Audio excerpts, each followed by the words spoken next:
Cylons lured me into their deception once. Never again.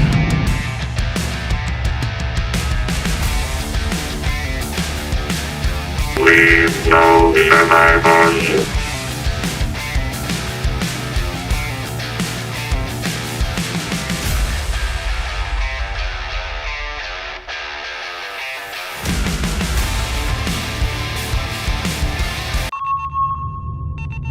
That's gonna work great, man.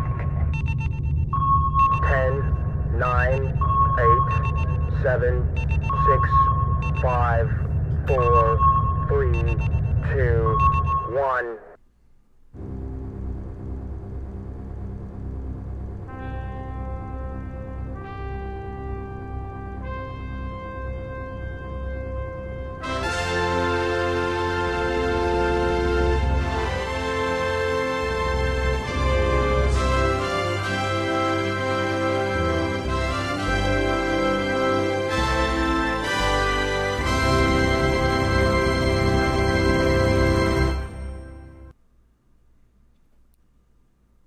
Oh, yeah. We made it.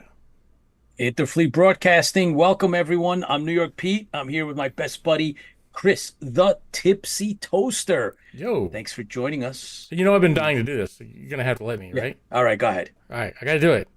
Yeah. IFB. Thanks for joining us. Thanks, everyone. Really appreciate it. This is our news, pop culture, sci-fi entertainment channel. Full disclosure, Tipsy and I, we grew up watching the greatest 70s, 80s TV movies, cartoons, and we bring our kind of unique spin to this little corner of the universe, right? To our show here. We talk about it because we lived it, and we're really, really big classic Battlestar Galactica fans. Right. Thank you for joining us tonight. In there, appreciate got the t-shirt. Yep. Yep, that's right, baby. Got a polo in this case. Of course. But hey, we got award-winning now. Yeah, that's right. Yes, that's right. It's the award-winning IFB. Thank you to Erica. Wolf Media Festival for awarding us that great recognition. It's up on our website. If you guys if you haven't seen it, it's up there. And we stand to maybe it's a major award. Yeah. I It's really keep cool. thinking the big lamp, the ladies' lamp, leg lamp. Yes, From you're Christmas talking Story. about Christmas Story. It's There, a major award. Yeah, that's it. So we've done well for ourselves, of course, with you guys out there watching and supporting. You know, Lola, James, and Baz, Erica, and Rick, Bert Oliver, of course, and Erica Riley. Who did I miss anyone? I'm just quickly looking over to pick up who I see. Freddie Marino. And hey, Rob Baum, Rob Baum. Unofficial fact checker. Thank you for joining us live, guys. Still need to get I still need to get your romper room mirror. So you're gonna get it. You're gonna get it because I want it. And there's a bunch of you that are out there watching either on YouTube or one of the other meta stations that we have. Thank you for tuning in live, and thanks to everybody else that's going to watch us later on. Colin, I got your message. He says that he is sorry that he's not going to be able to watch us and join us live, but he's going to watch us definitely in syndication. So he's going to watch the rerun, and you know, we get about 1,000 to 10,000 or more watches depending. So thank you everybody for tuning in and supporting IFB. We really appreciate that. So we have a great show coming your way. We have special guests. This is a first time for our director designer, AJ Catalano-Torres will be with us, and he's been involved in a lot of projects, really cool stuff that you all know. So we'll be able to talk to him and tell us about that. And he is a designer as well for various things. Again, projects that you guys will recognize, and he dabbles in the cosplay. So we have pictures to show you. And then, of course, we have Factory Entertainment coming back, right? So Barry will be with us, and we'll talk all about the reveals at San Diego Comic-Con and Star Trek Las Vegas. They had some really, really cool things. And then we'll talk about the fact that Barry his last spot here. Last time we had him on and interviewed him, we had a really good time. We had a blast. That is specifically the show that we sent up into competition, and that's the one that Wolf Media recognized. And so that's how we got the award as one of the best podcast shows, pop culture commentary for 2025. And so thank you very much for being a part of the fame and glory that IFB has. But that's all due to you guys out there and the work that the team puts in. It's all about the team. So thank you guys. Thank you very much. Battlestar Bulletin Board, Sean Shallow. Thank you, Sean, for joining us and supporting live. And then again, thanks everybody who watches later. But we do have another. Baz wants those terrors on tonight. Oh yeah, sorry, Baz. But no. Don't turn it off. Don't turn it off, Baz. Come on. Yeah. Terror's not here. Don't run away. Just terror's. Come on, man. But so the other announcement, Pete's just as good looking. You are. I said Pete's just as good looking. I mean, some say. Yeah. But I have another announcement that we didn't put up today. You guys out there, that we're really big Battlestar Galactica fans, and to the point that we wanted to throw our hat in the ring when it comes to fan films and do a little showcase of what talents BSG fans have, and try to give an homage. We want to honor the legacy of the 1978 classic, and we put a little bit of a spin. We sprinkled in just a couple of things from Caprica and some of the reimagine in there, because it fit really, really well into the bigger picture of the mythology and the story that we wanted to do with the Stranded Warrior. We've done really, really well. All you fans, all you Battlestar Galactica fans that supported us and made the film happen. It's out there. It's in competition. And the trailer has won several awards for, just best sci-fi trailer. And so all said and done, The Stranded Warrior is a Battlestar Galactica, classic Battlestar Galactica fan film. It's won a total of 17 awards in the International Film Festival circuit, and it continues to. And we've been selected into no less than 17 festivals between 2024 and 2025.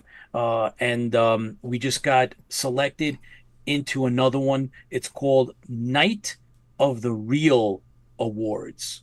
And the real is REEL, right? So it's a play on the the film reel and the like. So we just got into that. It's a Bollywood and film festival, Bollywood centric film festival, international. So we just got into that. Thank you, Night of the Real Awards, for selecting us, and now we will be screened, and we are now in that festival overseas. And so thank you very much. That's the latest. So that's really, really nice honor. And, so hopefully we win a few more. We want to be, Chris, right? We want to be the little fan film, right, that could, because we're always butting heads. No, not could. I don't like could. We're the little fan film that is. That is. Okay. I like that too. I like that better, because the elephants in the room when we come up, when it's time to compete in some of these festivals, whether it be conventions or otherwise, is we run up against the almighty Star Wars, Star Trek fan film. We'll just call them Star Squared. And the superhero, right? So they're the ones that have, like, more or less, guys, for all intents and purposes, they've cornered the fan film market. And we've proven now that there is still life in our beloved Battlestar Galactica, and we take great pride in that. And we proved it by winning all these awards and recognition. And the other thing that I've mentioned before, Chris, is that we sent this out internationally, and people around the world that have probably never have seen Battlestar Galactica ever had now got a chance to see it. and hopefully they'll go and they'll watch the original and or the new, whatever it is that they watch. It's Galactica related. Sure. A lot of For some people of those places, don't maybe know it. Battlestar Galactica just came out like last year. Right. So You never know. there you go. Look how long it took to get Australia. Yeah, yeah. No word on Dune Part 3 yet, Baz. We haven't heard anything. That doesn't mean that it's not happening. We just haven't heard. Little fan film that is. Yeah, that's right, Erica. And we're doing a great job. So, uh, I'm very proud of the product. I'm very proud of it. You guys, I Yeah. hopefully have seen Some of you people were in it. Some of you people funded it. Some yeah, of you people yeah, a whole are bunch going of to you get to were in it. watch it sooner or later. Mhm. We will be Yeah. coming. We're promised. Look, it's going to make the circuit, right? It's going to go out to the festivals, and after we expect that after the new year, we'll just put it up public, and it'll be on YouTube, and you guys will be able to just see it, no problem. But one of the things that one of the stipulations typically is a festival wants to have some type of exclusivity, Chris. Yeah. They want to be able to say, oh, well, if you already put it out for everybody to see, then what good is it to me? I want Yeah. to try to Well, bring people how in. And special is it for us to play it on the big screen if yeah, they can go if already watch it if on you can, YouTube? yeah, it's already out there. So that's why we kind of, held it back. But trust us, we'll be putting that out. The other thing that I did want to mention real quick before our guest comes on is the other projects that we have going, including the Tower Protocol Resurrection. I just received our official movie poster, and there it is. And that's designed by a fellow film student who is an artist, designer, graphic designer, Sharif. And thank you for doing this. That poster now will be going into competition. So fingers crossed. For those of you that haven't watched the trailer for it or heard the audio we audio drama. We created an audio drama. It's free. It's out there. Check our YouTube and check our social media, and you'll find it. It's out there. So really cool stuff. That's an original IP, and we're very proud of that as well. And we have other things that are coming out. So there it is, the Tower Protocol Resurrection, and well, go ahead. Yeah, that's the teaser. That's the teaser, and it's really cool, guys. You got to check it out. I mean, we put in a lot of our heart and soul into that, and that's our next. Well, that's out. That's out. But we also have another project Excuse me. that Sorry. I forgot the Zoom cough type. button on that one. We have another project that we put out, and again, thanks to you guys for supporting all of our stuff. But the other project that hopefully you also are familiar with, because the press release went out and it's now all over social media, and it's actually out in the world beyond our social media, is the fact that we have teamed up, partnered up. We have partnered up with Glenn Eric Larson, and we created a brand new IP franchise named Galactic Beat. And so we all here are basically a part of that, and that's going out. We're going to have a novel. We've signed a contract for that. We've signed a contract for the Here, Pete, I just looked tabletop that up. and comic. Go ahead. I'm sorry. Yeah, I and the just looked comic book. something up, but it's kind of Yeah. Check it out. Yep. So it's out Ready? there. The I press just release put is out down there. Larson and I put in Galactic Beat. You want to see something cool? Let's see. Yeah, there it is. I think it's 1, 2, 3. At least 3 of the top hits. Yes. Right there. So Down the Tubes, News by Wire. yeah, Down the Tubes. Thank you in the UK. Picked the story up immediately and posted it. So it's making the rounds, and just want to share that with you guys. We did do an exclusive, an IFB exclusive, with Doc Macaulay, who just informed me he will be on our show during the last part of the show. He'll come on, and I yeah, gotta so fix that right now. I just got that in, and Just So drop it on yeah, me. I got it. just dropped it in. Yeah, I mean, he just literally That's why contacted me. Cylons have two brains. That's right. He wasn't expected to, and he got freed up.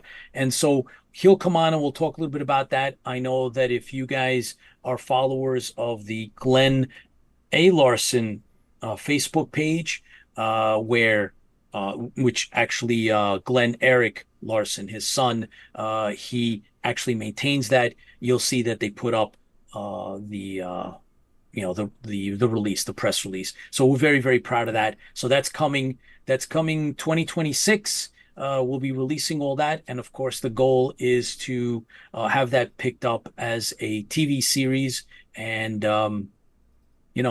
we are very, very proud of all of that, all the work that's been going into that. And the next audio drama, Chris, is in production. Oh yeah, So, cool. yes. I heard it was coming out, but I didn't. Yes, so it's in production. So I just received a message literally just now from one of the actors. Just in.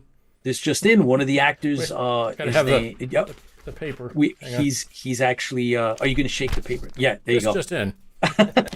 No, you got to pass it so that I get it. You got to pass it. Ready? Pass it. You got a piece of paper ready? Go.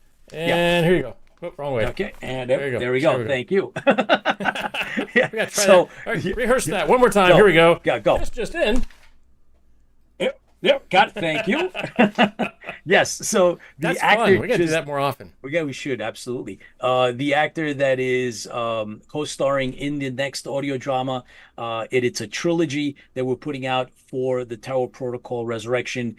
Just sent me over his audio tracks, and so we'll be passing that over to the audio engineer. So stay tuned for that. It's a free audio drama. The first one is out. Again, check it out on our social media. It's on the Yahoo as well.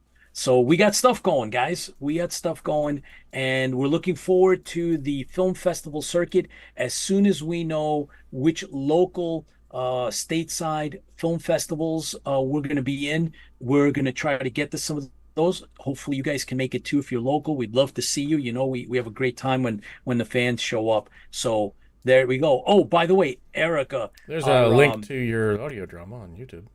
Yeah, you chat. send it out? I'll send it to you. Oh, Say again? I just did it. Oh, you did it. Fantastic. So Right here. Erica, Watch. Ready? she's coming on. Bam. She's going to be on next Ta-da. week, giving us Shadows of the Desert. There you go, guys. It's about an 8-minute audio drama. Jeff Kirkland does the voice in it, and it's really, really cool. So stay tuned for the next one, and looking forward to it. Erica is going to be doing our convention update. She'll be on next week. And Baz, go watch the trailer for the Tower Protocol Resurrection, and you'll get a feel for the film. I mean, it's a short, just like the Stranded Warrior, and that's making the rounds in the festival circuit. We already got selected for one, and so hopefully we'll be doing more. In the meantime, our first esteemed guest is in the green room. But we haven't started the show off correctly yet. You have that? We haven't. You've That's been right. talking So too much. that's right.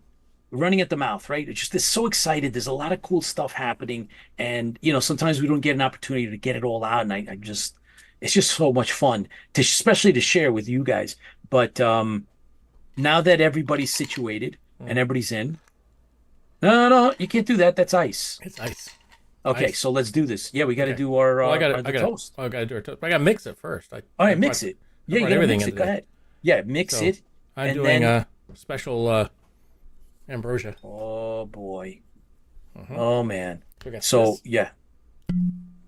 Oppo. You're gonna be having you're gonna be gliding. to gonna that be we're supposed flying. to add a little bit of tequila. Oh, yes. Are you gonna keep it to just 2 ingredients this time, or are you gonna go with a third? Oh no, we're all out today. So this tequila. Yeah. And we go with some. That's gonna Gin. Here we go. Little gin.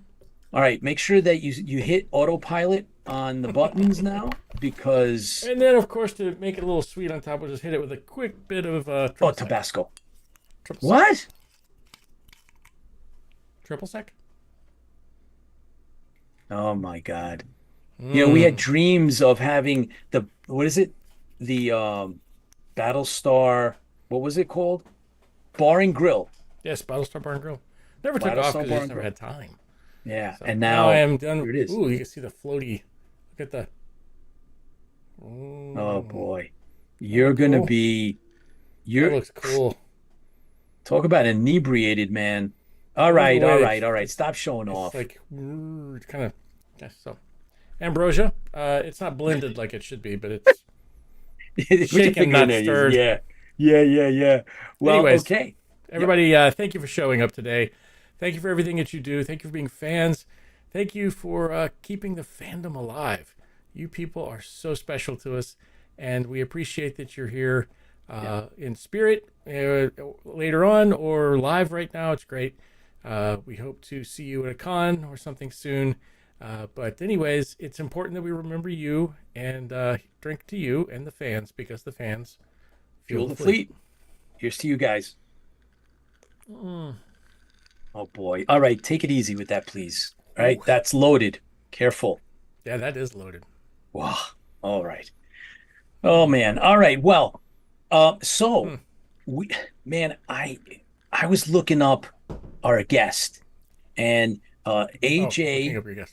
Yes. AJ Catalano-Torres is in the green room. Yep, I got to move And him I over. So keep looked talking. up I looked up a bunch of the stuff that he was not bunch. It's like it's all there, and I was like, "Whoa!" And we got pictures too. We got pictures, right? Picture proof, right? So we got a whole bunch of pictures to talk about, all kinds of projects that he's been involved in and continues to do. And we're going to get the scoop. We're going to find out what else he's up to, where he's going, what past a little bit of the history.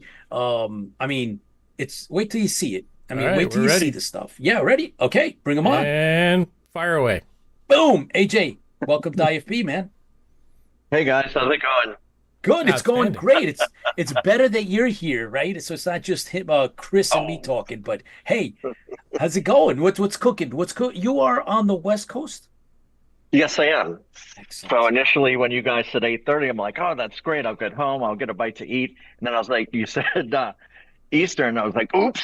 So, Hey, Oh, you know it's what? Better. That's okay. It's better. We've had worse. Trust me. Oh yeah, I yeah. didn't show up at all. You're like, where were you? It's like, I was on, but you guys weren't there.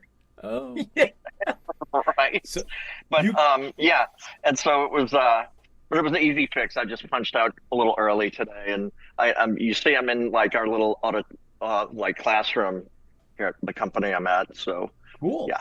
All right. How are you? Well- What is that? What is that drink?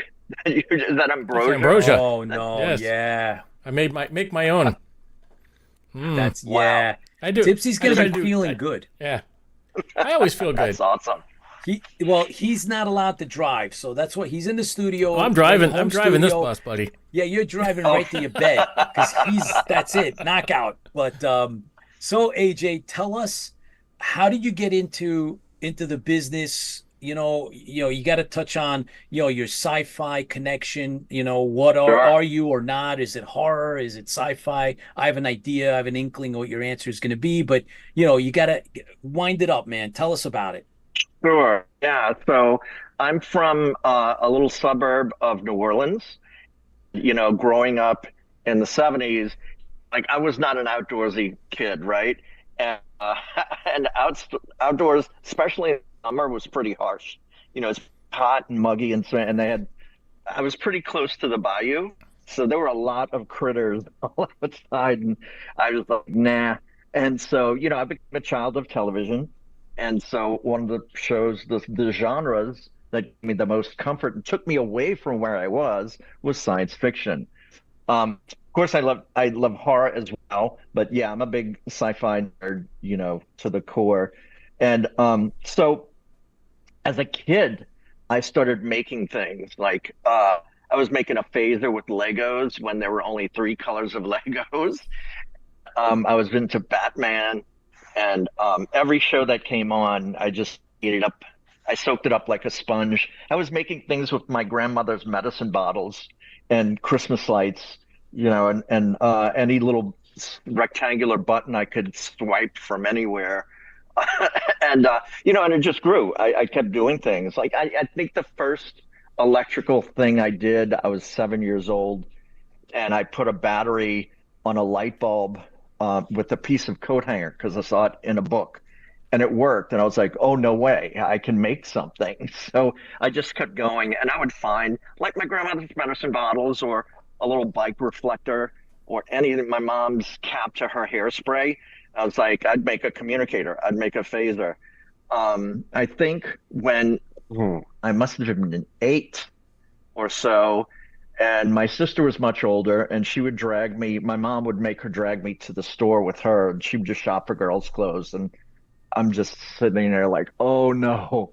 And one department store had a book section, so I just was like, oh, let me go just look around, and I saw in like the markdown bin was the Starfleet technical manual, and I started flipping through that thing, and my mind was just like, pow, this is real. This is real. This is like not something somebody glued together. Like these were technical drawings that showed every level of every ship and every color of every uniform. And I mean, a schematic diagram of the communicator. I was like, no, I could build this. I could go to Radio Shack and buy these parts and build it. So I haunted her until she finally bought it for me. And then a year or so later for Christmas, my mom gave me a Craftsman electric jigsaw. And so I was like, great, I'm going to start making things. So I started, I don't think I was really old enough to use, a power tool like that, but it was a different time. And so I was like I was transposing the drawings onto plywood of the phaser, and I would cut it out. So I cut it out full size. So whereas any of my other friends who might have had the AMT kit of the exploration set, I made one full size and the correct. And kids in the neighborhood were like, "Wow, you are such a weirdo, but this is really cool."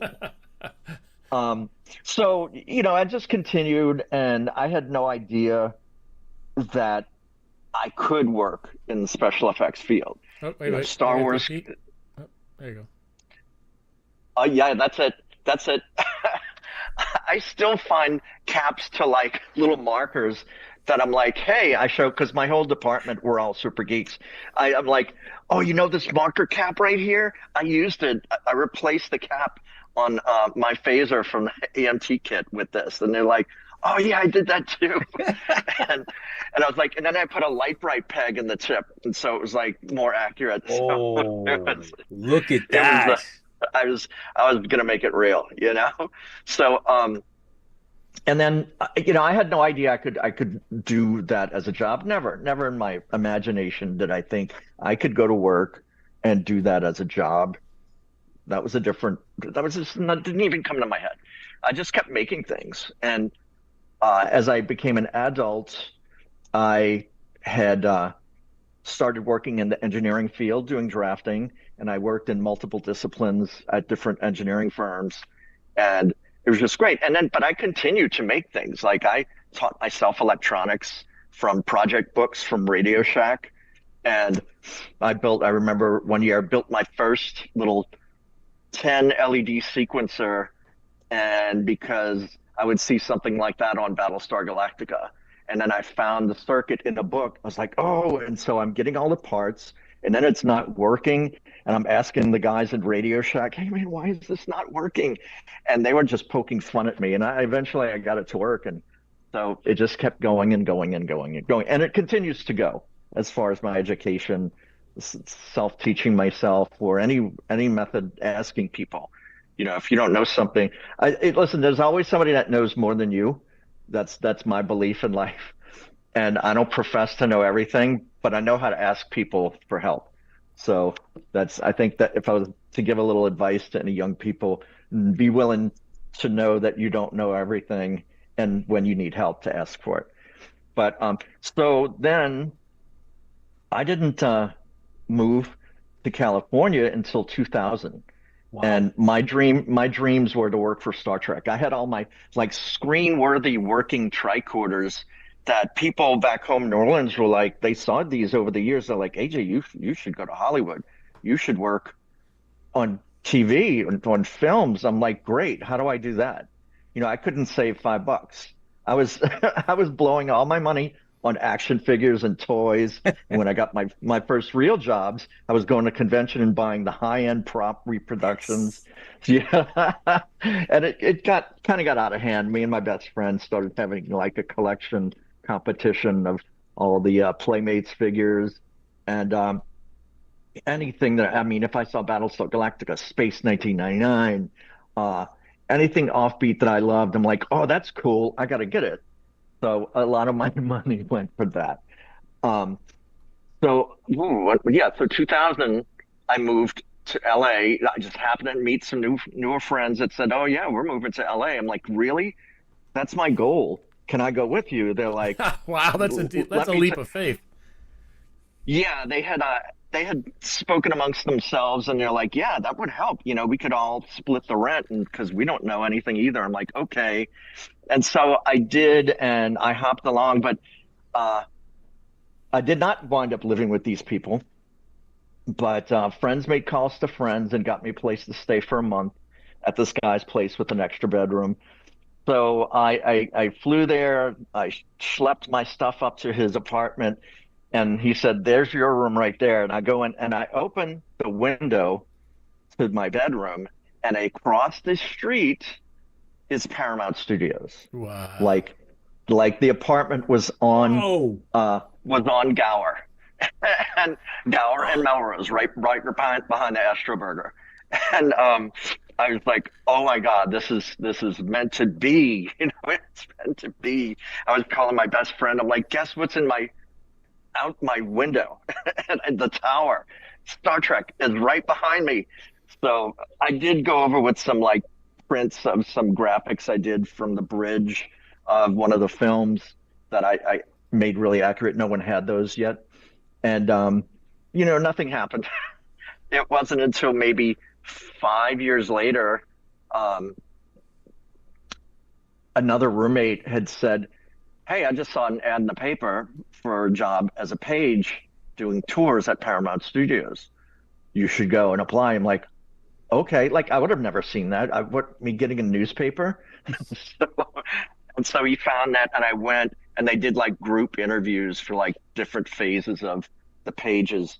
And I got in, and they thought my story was interesting because I said I wanted to work for Star Trek and build props and build tricorders. They're like, interesting.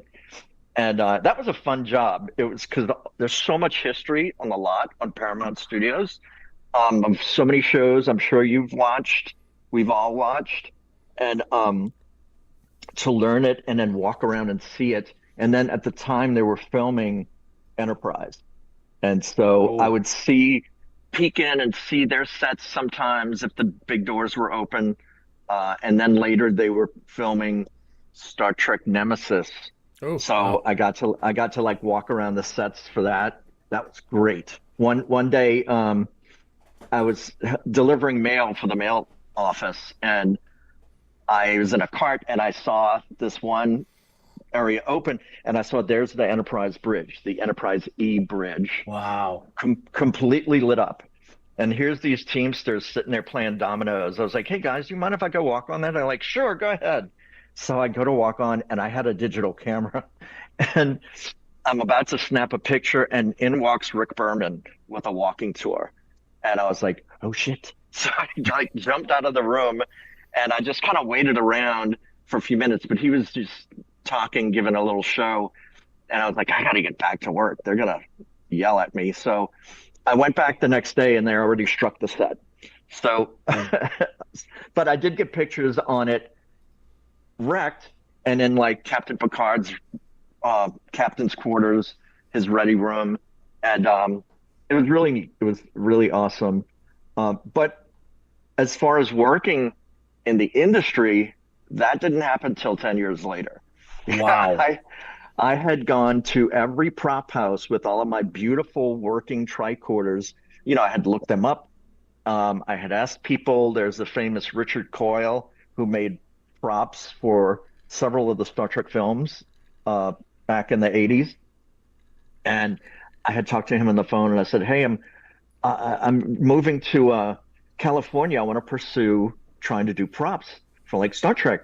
Do you have any advice?" He's like, "Yeah, don't go." It's like I said, "Well," Wow. Yeah. I was like, "Well, I already have my ticket. I'm going." And he's like, "Well, what else do you do?" I said, "Well, I do drafting at an engineering firm." He's like, "Oh, okay. Well, you have something to fall back on." I was like, "Okay." Wow. Um, and that's true. That's what kept me alive, was my background in engineering to work and make decent money for several times. And oh, look at me. Look how good I look, or used to look. And so I went to all these prop houses with my prop, and these people looked at me like I was out of my mind. They're like, "Who are you? How did you find us?" And one guy was holding my tricorder, and he was like, "Yeah, what are you looking to make?" I'm like, "Well, I currently make $24 an hour doing drafting." Oh, no, no, no.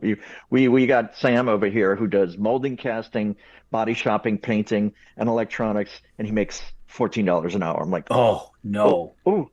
And that was like pretty standard at that time. And for quite a while after that. And so I said, well, I mean, maybe I could help. They're like, "We'll keep your number." I never heard from anyone. And it wasn't until ooh, 2009. No, it must have been 2008, after the big recession hit. Um, the company I was at laid off 300 people, and I was one of them. It was an engineering firm, and I was doing drafting. And someone I worked with um, had been to my house with his wife for a party and saw all my artwork, which you saw that little tin can looking thing in the picture a minute ago. That's my artwork would kind of reflect science fiction as well, as you may have seen. Um, and he saw I did work with electronics and lights, and he went back into movie production work. And he said, "Hey, we need some help on a project. You want to maybe come and help out with some electronics?" I was like, "Sure, why not?" "Well, what's the project?" He's like, "Well, they're going to call you, and then, but pretend I did not tell you anything, but it was for Tron Legacy." I was Oh like, wow. "Yeah, Yeah. yeah, I'll be cool. I'll be cool." And so it was the shop that had the contract for just the helmets, all the helmets. So they would print them and mold and cast and paint, and I was with the group putting the lights in them. So I, in fact, put the lights in the first helmet. Um, we had a team leader. I was not the team leader, and he just devised. He said, "Okay, figure out how to put it around this little ring here, and you see what you think would look." And so I did it and put it in. So that was great, and that was the beginning of my movie career in special effects. And so I continued to work with that shop and several others by word of mouth. I never used a resume for any place, and so I went on to do a lot of really impressive things. The thing that made me the happiest was um, impressing my family back home or making them proud is really what I felt. And friends too, friends who in my early 20s, New Orleans, we're hitting the bars, right? In the French Quarter. And I would go out with like a communicator. And my friends were not sci-fi fans. I had one that was, and I would go to the bar and I'd pull out a phaser and like fire it. And everybody would like whisper, "AJ's so weird. AJ's weird. Oh, what's going on, AJ? You calling Mr. Spock?" You're I'm such a like, nerd. I'm like, "No." So, but once they saw I started getting these really, you know, serious gigs, doing everything I had been doing my whole life, they would tell their friends and family, "Look at AJ, we're so proud of him," and that made me feel really good. It did. So that answers your question. Sorry, that was a long answer. No, that's Um, cool. That's what we want to know. Look, the idea is that when a fan is involved, it always shines through. right? And Yeah. I know you've Yes. met people that are professionals in their field, and let's just say for argument's sake, they're big because there's a parallel, and that's sports fans, whether they may not like to hear this, but sports fans that are dedicated, they're very much like us, the sci-fi fans. They know stats, they go to the games, they don't go to conventions, they follow their teams.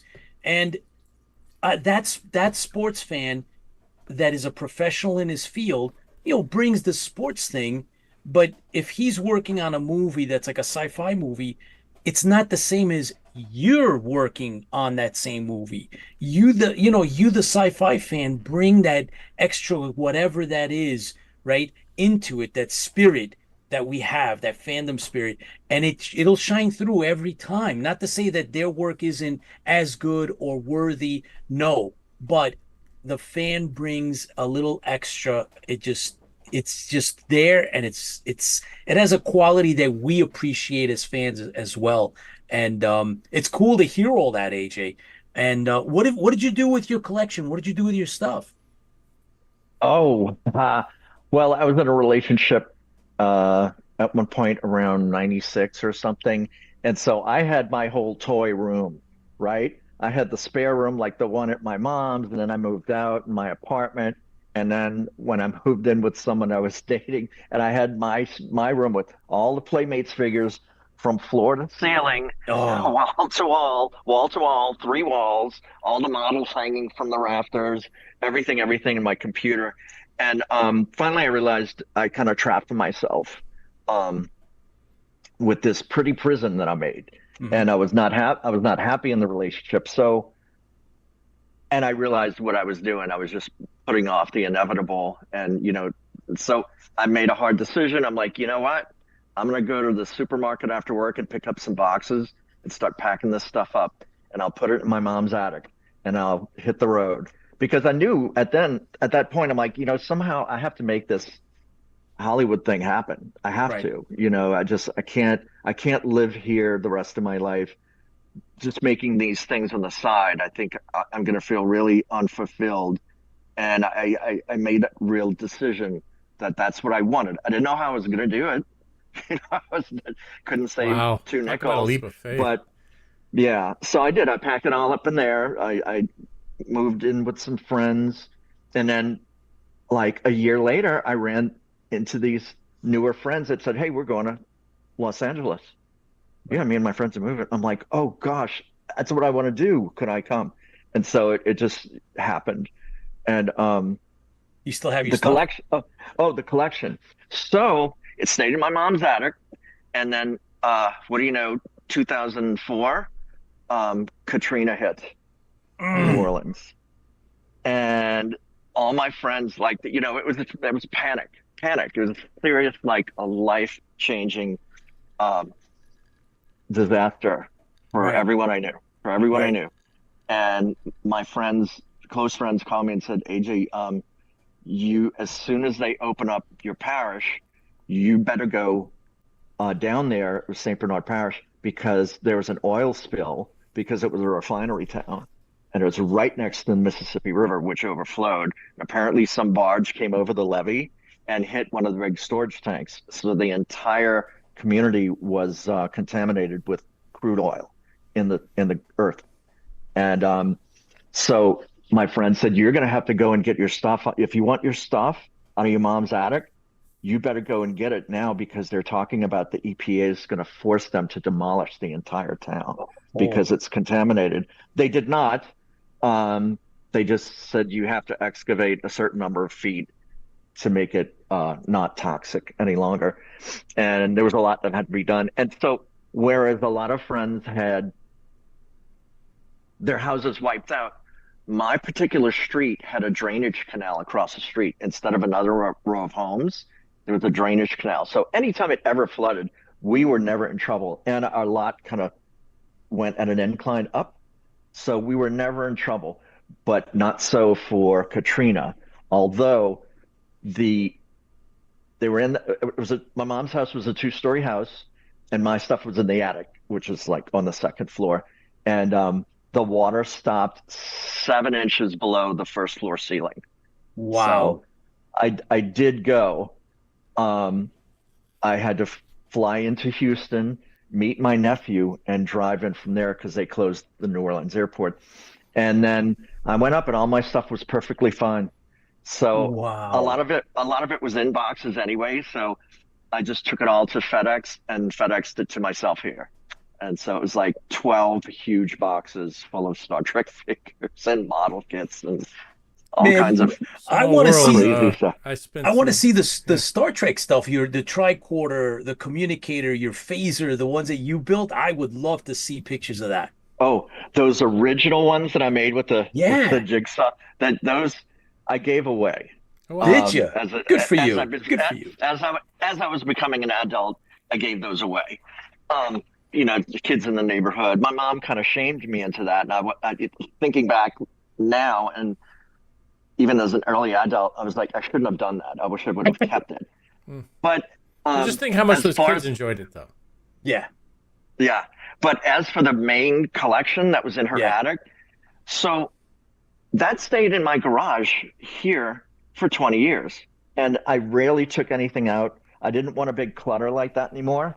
I would go through and look at things and, think, okay, what am I going to do with this? And maybe I'd take one or two little treasures out and put it out for display. But the bulk of it stayed in boxes, the big 12-inch, 18-inch figures. Wow. And so last year I moved to Los Feliz. My house is in North Hollywood, and I moved to Los Feliz, and so I couldn't bring that stuff, and so I had a garage sale, but nothing was for sale. It was all free, and it was just for a private group of friends that I invited. I made an event on Facebook, so so many people just swarmed, and I just gave it. I gave it all away. I gave it to people because you try and sell. Have you ever tried to sell anything at a garage sale or in Facebook Marketplace? You could have it, for $1, and people are like, "Would you take 25 cents?" Yeah, And I'm like, I don't need the headache. I don't. So this way, it went to people I knew them, and it made me feel a lot better. And people there had stopped me on one point and said, "AJ, are you okay with giving all this Yeah, stuff yeah. away?" Yeah. And I'm like, you know what? I was like, yes, I feel a lot of relief. I do. So, I like giving things away. Maybe I shouldn't be saying that publicly. What you People got? are like, Tell me, Shay, can you break a box open for us? What you got over there? yeah. I But, can't fit the anything newer- else. I couldn't do. And my Mrs. Toaster would have my strudel. So she just, Exactly. Yeah. Oh yeah.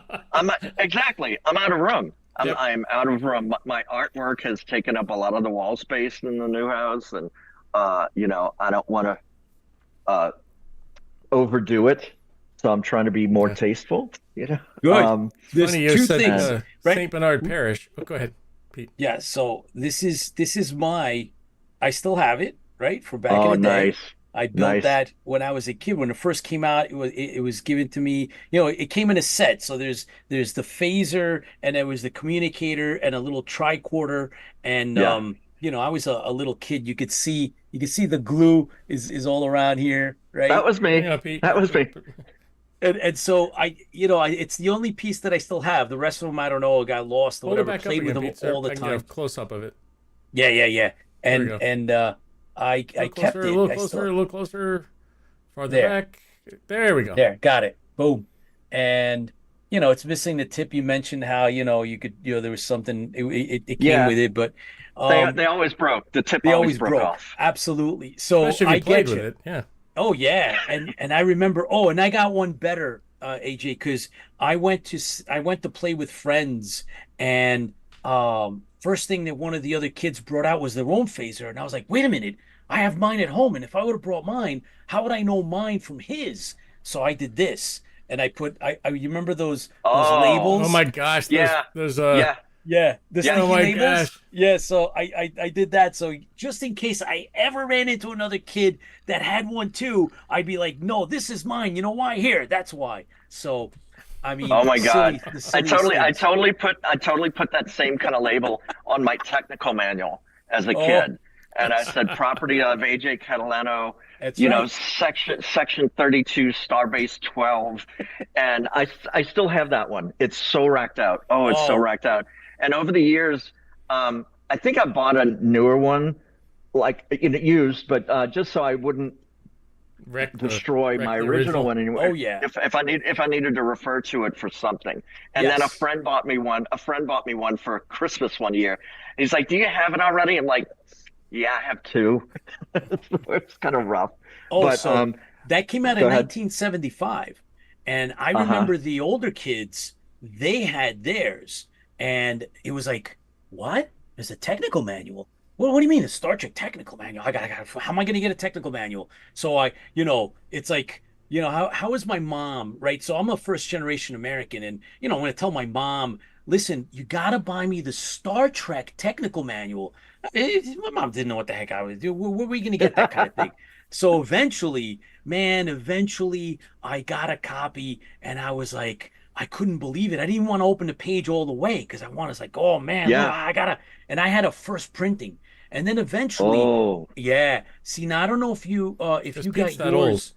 Yeah, yeah, exactly. So there was a mail order catalog that had all of these like weird, the joke type stuff. T-shirts. Yeah, and in Yes. there they sold the Star Trek technical manual, and I was able to Oh, get. I got an extra copy, so I have two copies with that plastic cover that yeah. it came with. And man, I was Uh, like, so then I got to open it up and read it. I didn't care if the pages, if the thing opened up. And man, you say that, and I remember some really good memories, fond memories of it. And I still have it. I still have it on the shelf. But like things just expand. And so Tipsy and I, when we do charity auctions and stuff, we bring our stuff and we donate it to charity as Yep. often as we can. Yeah, it's time Listen, to AJ. thin the cool stuff out. Yeah, you got to thin the cool stuff out. We got some really cool questions from fans. yeah. Um, Yeah. Oh, and go for it. and if you haven't guessed, this is going to be a part one of two. We definitely have to have you come back until we can talk more. But Oh, sure. That's fine. Mediocre Modeler, who's part of the IFB team, he's made props for us. He's got his own Mediocre. show. While we're at mediocre, I still need the mirror, buddy. We need to Okay, talk so about the mirror. Mediocre Modeler wants to know, AJ, do you have a favorite sci-fi ship, weapon, spacesuit armor? So it's like a three-parter. Oh, okay. Ship. Ooh. Yeah. Ooh, that's a little tough. I think there's three, Go for maybe it. my favorite Yeah, ships. go for the three. Space 1999 Eagle. This is not in any order. Yeah. I think that the Enterprise, the refit from the motion picture, Oh, okay, cool. Yeah. and the original Battlestar Galactica Viper. Nice. Rack. I knew it. It's my Mark favorite. one. I knew Yes. somebody always the Viper. Yes. The Viper, not the Cylon Raider, the Viper. The Raider's so much There you cooler. go. So Yes. so obviously, AJ, Tipsy Toaster takes that personal, right? He feels that that's an affront because he considers If it was himself personal, I'd a just take you off robotic. the air. But anyways, Yeah. He's gonna drop both of us. All right, Tipsy Toaster, relax, man. Not everybody's a Cylon aficionado and a Cylon, whatever. So anyway, And okay, then so and then weapon. He has Weapon. weapon. yeah, I gotta say the phaser. The original phaser. yeah, Um, I also, it's between Battlestar Galactica and Buck Rogers. I love those two blasters. cool. I do. And I have one of each too. And then what was the third category? Okay, third one is space suit / armor. Oh, I'm gonna say the spacesuit from Kubrick's 2001. Okay, that's good. oh one. wow, Good one. that's a good one. The final. That's I think if any, usually my standard answer, what's your favorite movie ever? It's without a beat, 2001. Oh, okay. Open the pod bay doors, Hal. I'm sorry, Dave. I'm afraid I can't do that. And there you go. All right, cool. So Mediocre, thank you for putting that up. His work is incredible. And he sometimes guest hosts, makes stuff for us. So thank you, Mediocre, for that. And so what are you watching currently, AJ? Is there anything that you're watching? What? Oh gosh, I'm watching so many things, and so many shows have just come back. Um, I'm really loving Wednesday. Oh, I just watched Alien Earth, Dang it! I the don't have first two Hulu. I gotta watch episodes. that. I heard it's very good. Do you Oh, recommend? yes, yes, I Okay. do. The last film I was very disappointed with Okay. because I felt it was a tween movie, and I can't Yeah. stand Yeah. tween Yeah. shows Yeah. or movies. Yeah. And I was like, everybody's And got this to it jump was on the everything there tween but wagon. sparkles. So. Yeah, Yeah. and not just that, but they copied every sort of scene, like frame for frame almost, and line for line of dialogue, which I was like, oh, come on, stop, stop, stop. Anyway, so I was like, you know what? If it generates enough interest to bring us a newer show, then maybe it's worth it. It's worth it because this new show is so good. There are young people, but they're not tweens. They don't Cool. anyway. But Cool. the sets impeccable. The lighting of the sets is just like the '79 film. It's just like Nice. stunning, stunning, and it's gory. Um, I'm not trying to. I don't work for Disney currently, and I'm not trying to sell them. But if you Currently, if you good can, words there. I have worked for them. But if you have Disney Plus, that would be your better option to see the show because for some reason on Hulu, on our system, it keeps every few seconds it keeps dropping out.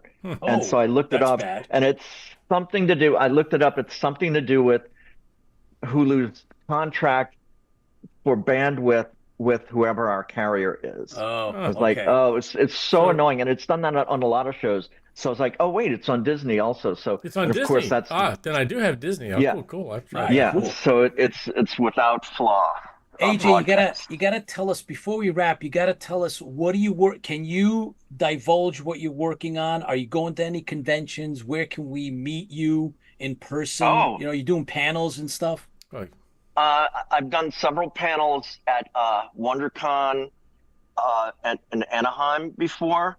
I'm not sure when the next panel I'm going to do. Um, I just came from STLV, the big Star Trek convention in Vegas. I haven't been there in 14 years. I didn't get to meet anyone I wanted to. I was very disappointed. And also, our airlines got delayed by 6 hours, so I missed a Oh, whole day. Um, so I had like a wad of cash in my wallet, ready to get my tricorder signed, ready to get my communicator signed by Spock, everybody, but could not find them. I found ah, out that's because these particular people did not have a banner up with their name above their oh, table, and they were moving them around. So these particular people. So I was like, well, that is terrible. What I'm working on uh, currently, I can tell you this. I can't post any pictures until I deliver it, but I can tell you. Um, I'm working with a guy who restores wardrobes from movies. And so he got a client who purchased one of the four Mr. Freeze suits from oh, the Schwarzenegger Mr. Freeze suit from yeah. Batman. wow, cool. And so, and of course, they needed me to do the light, fix the lights in it. So, yeah, it's a lot of lights, and they mostly all still work. It's a 35-year-old film, and this was first or second generation blue LEDs, and they work. So we're still working on getting that done, getting some parts. We got to wrap it up. We've had it a little too long, and move on to the next thing. Uh, I'm also currently somewhat in negotiations with a company that sells higher end prop reproductions, and I have done the tricorder from Strange New Worlds, Ooh, better than the TV show's actual model, and excellent. Well, I Full think you Metal better talk to parts. Barry after we get done here. Oh, at I think I have talked to Barry. I know Barry. So so He's up don't next. say anything. Don't say, oh well. I'm hoping. Okay, Barry. Well, I'm sure he's listening. I'm hoping we can get something going because I would love to Get that be involved and just be credited. IFB That's one making of the best things. connections. That's right. Yeah. See. So See? AJ, I'm gonna drop a name before we Sure. wrap. Do you or did you ever get any of Marco's props? Marco was a mail order. He was out of California and Mhm. he made some pretty cool collectible, like, stuff from all kinds of movies, but the Star Trek tricorders and phasers Yeah. and things, super collectible. Did you ever, now, A, did you hear of them and did you ever get any? I used to see those catalogs all over or ads in the back of Starlog, Yep. and I would freak out. And then when I was a young adult and I would go to the conventions, I'd see the working ones, and they were so astronomically priced. And they were $75 back then. Yes. But to me, that was a lot of money. But I mean, that might as well have been 750 because I didn't even have my first real job then. Yeah. So that wasn't going to happen. And by the time I did, I remember my first real job. The next convention that came up, I went in and got a phaser at the convention. The actual, the most accurate phaser. And oh gosh, I'm trying to remember that. I found out since who made this because all the collectors know. Oh, that's a Tamansuki or something. Right. So I have that one. I got a Marcos tricorder at Worldcon in '88 as a kit. Like me and my roommate got a loan for $1,000 and we split it. And I said, okay, we're going to Worldcon. I'm going to buy everything I'm going to blow this 500 in 10 minutes. And I did. Because I bought everything in a kit form because I could make it myself. And that's what I would do. I didn't have money for a working one. And that's how I just got better and better. I'd hog out a solid resin next gen tricorder and put all the electronics in and make it beautiful like a piece of jewelry. Next time you come, AJ, I'm gonna show you my Marco tricorder. Okay, great. I got one, man. It's really cool. You'll see it, you'll see. I mean, you'll get it. Even just showing it to you, I'll open it up and stuff, and it's got the lights and stuff. I mean, it's really. I only got it a few years ago. I managed to get in right before he passed.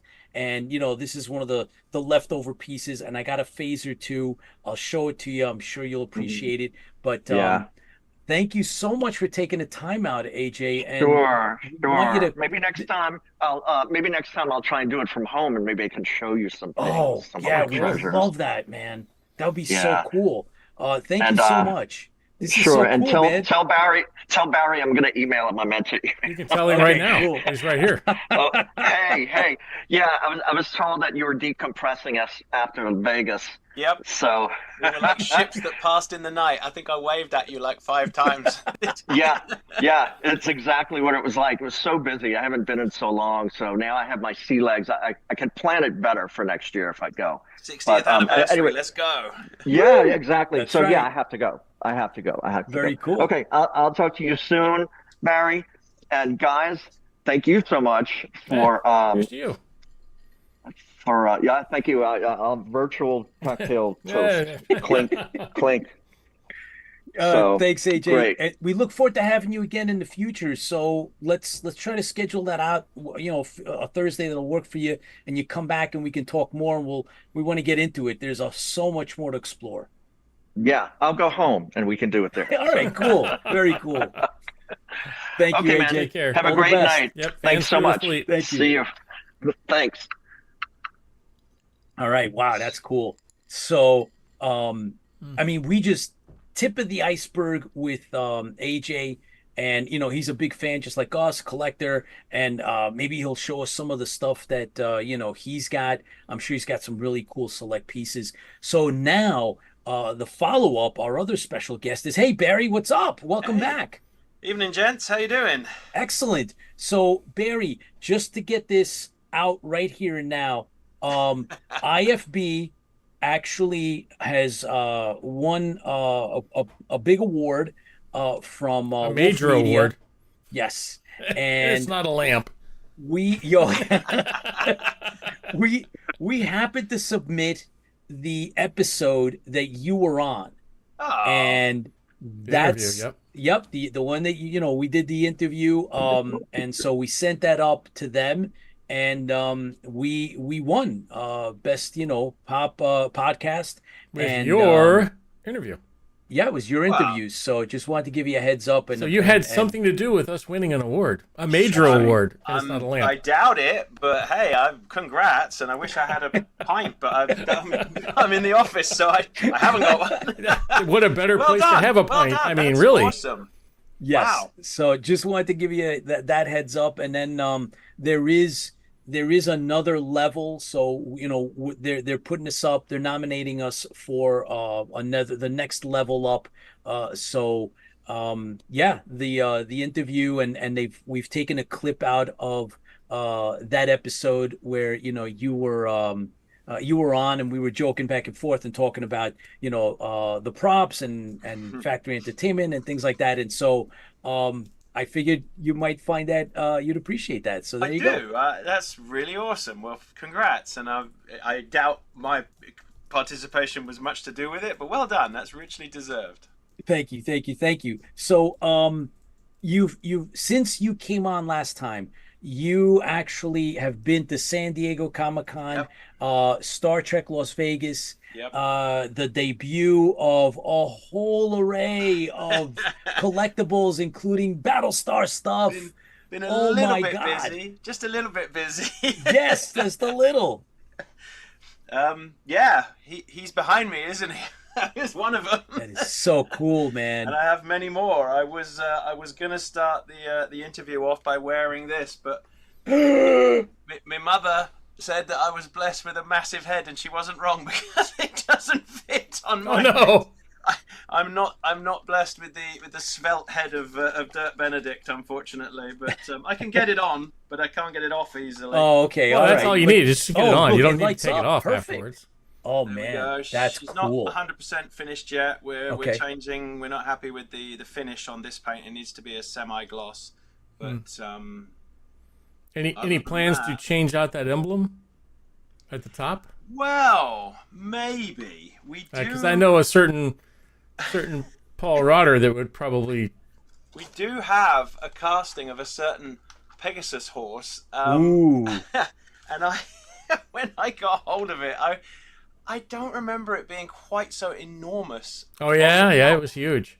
If I'm looking at it this way, the damn Yep. thing sticks out like it's like half a horse. I Yep. mean, it must have been the most impractical thing in the world when they shut the cockpit down. Oh, on the Viper, sure. 'cause I'm sure I thought it they was gonna broke be probably like- a couple of them. I'm sure.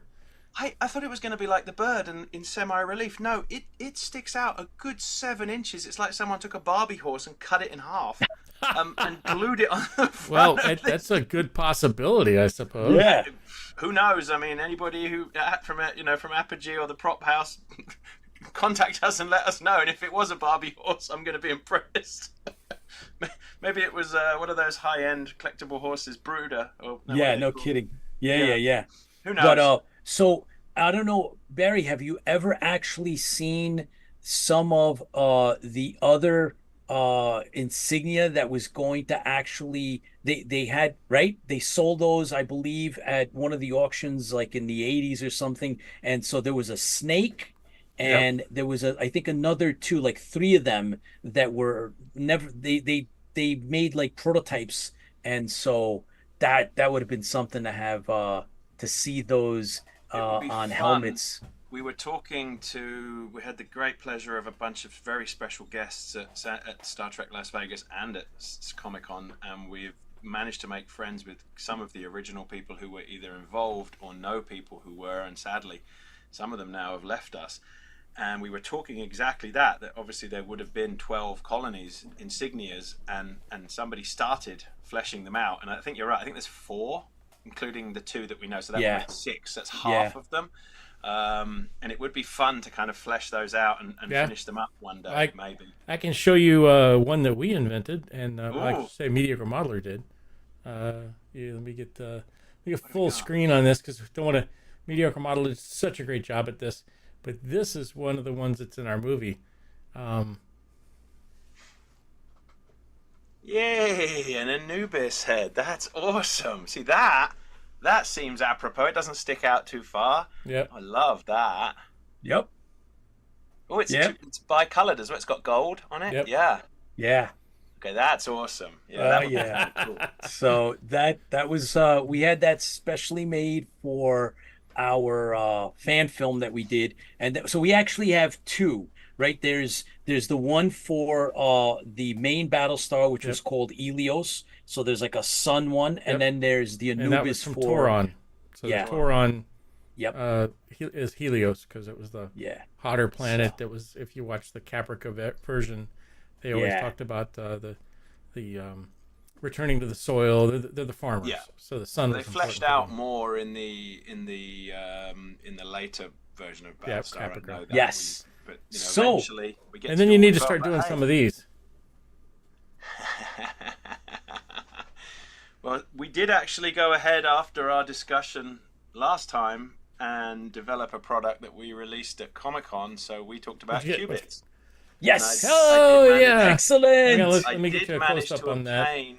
This get is a close-up on screen that. used one. Looking awesome. very, very tarnished. Which one? Can you show that again? A little closer, What- a little closer. Hang on, give me a second. We'll get bigger here. Hang on. All hang right, on, hang and the on. other side. So Can you this flip is it? a G side. So you've Oh, got it's a G the side, okay. Battlestar Galactica, and Yeah. then there's a G. And as That's we the all G. know, Okay, there are two that's right. sides. So Yep. here's my version. Or our Ooh. version. Look at It that. comes in a box. You're gonna have Yeah. a magnetic flap. You get a nice Oh. picture of Dirk and the guys playing with the jelly beans in this one. Yeah. It was a better shot.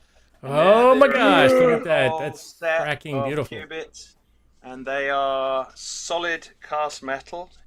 You get 12 of them, What? so you No can way, play one for each colony. and lose your shirt. Yep, of course. And they are solid die cast, and we have both the Wow. G and the, oh, that's not good. That's upside down. We got the G and the L. I should Oh wow. Oh, that's so pull cool. them in. Oh, see now I Shiny. want Now I we've need to get gone- one of those. We've gone Is- shiny because they were originally supposed to be shiny, and you can see, other than the color, they are identical. Paul says Yeah. he's drooling. Green you. I always wanted to have a playable set, if that's the right word. And I know they've been done. It's fascinating as a prop because there were actual metal props, which is kind of rare for that period to have spent the money on having them properly Yeah. cast. But Yeah. somebody decided to do so. So you'll get a nice displayable set in a box. Oh my god. That I'll show him the buttons cards. up, and then you've got everything there. So these will be out ASAP. Where we're going through final approvals and getting everything Can you buttoned pull the down cards right out and now. show those?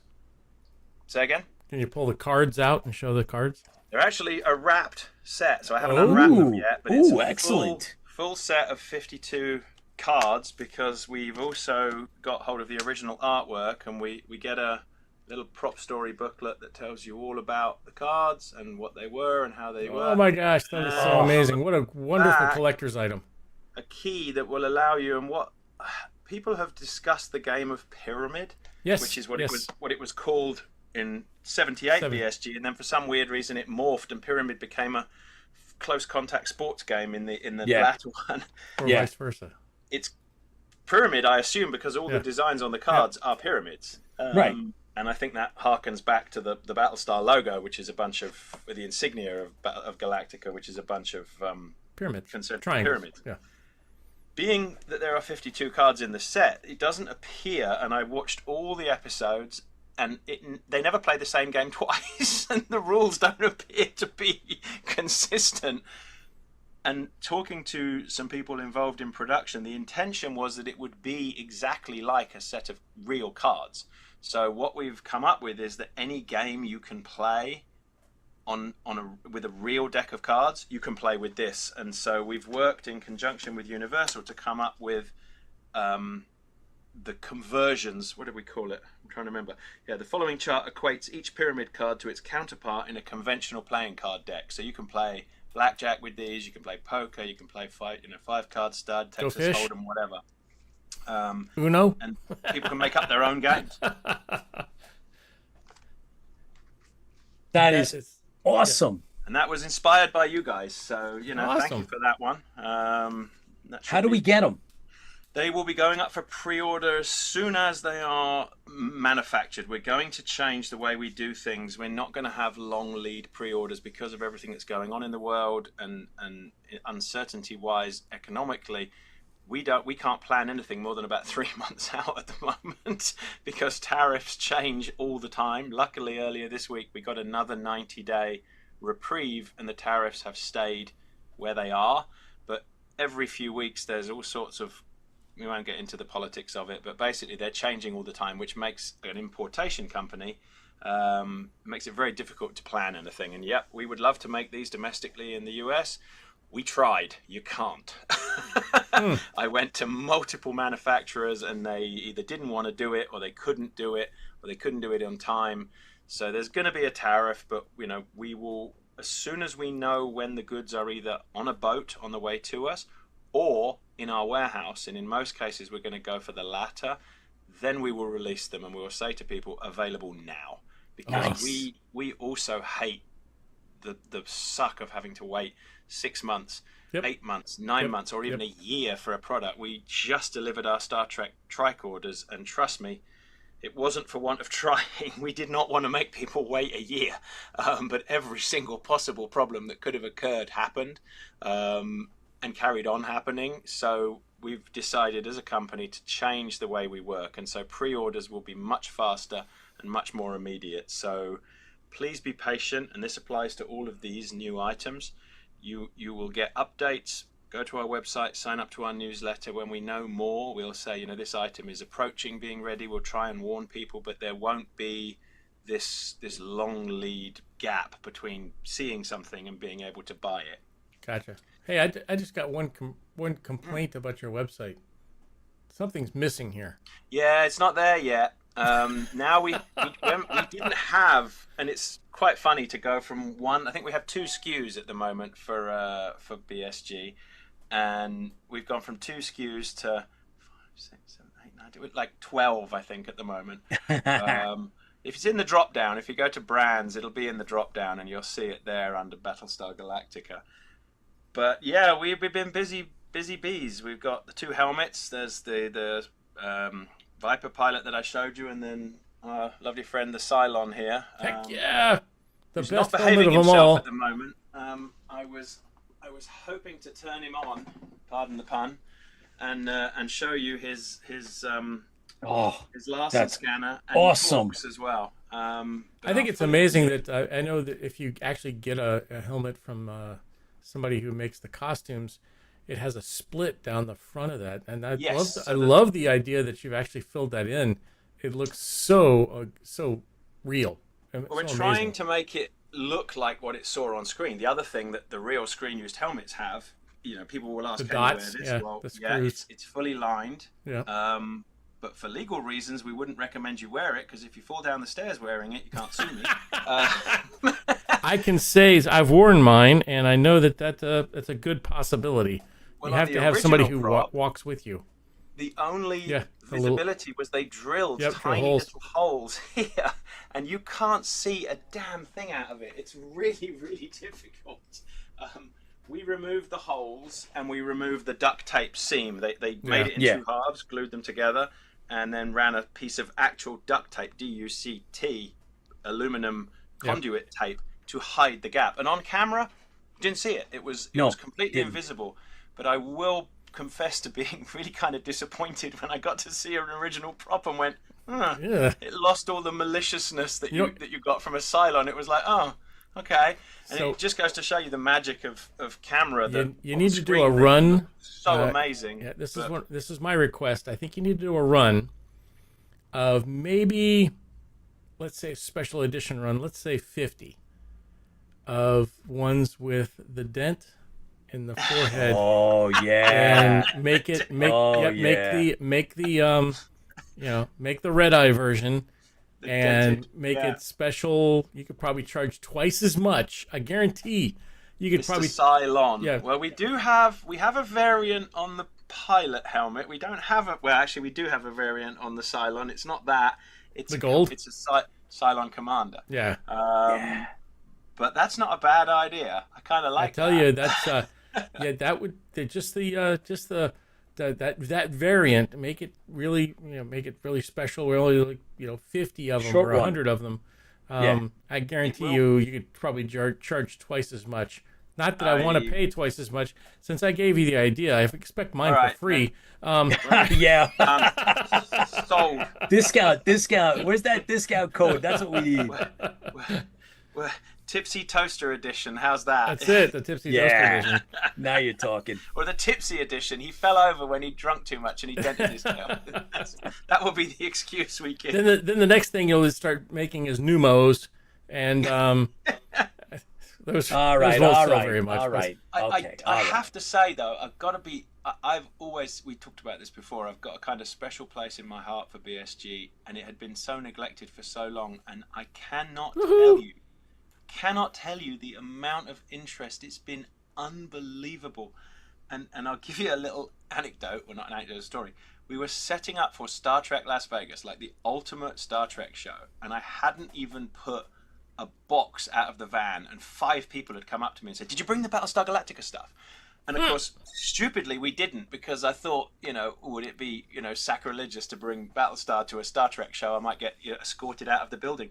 And no, it went on, and I felt such an idiot, because for 7 days of the show, we had to tell people I'm really sorry we didn't bring it. I'm sorry we didn't bring it. But you kind of just wonder, how did this franchise get, I wouldn't say Forgotten. ignored, but how did Yeah. it get...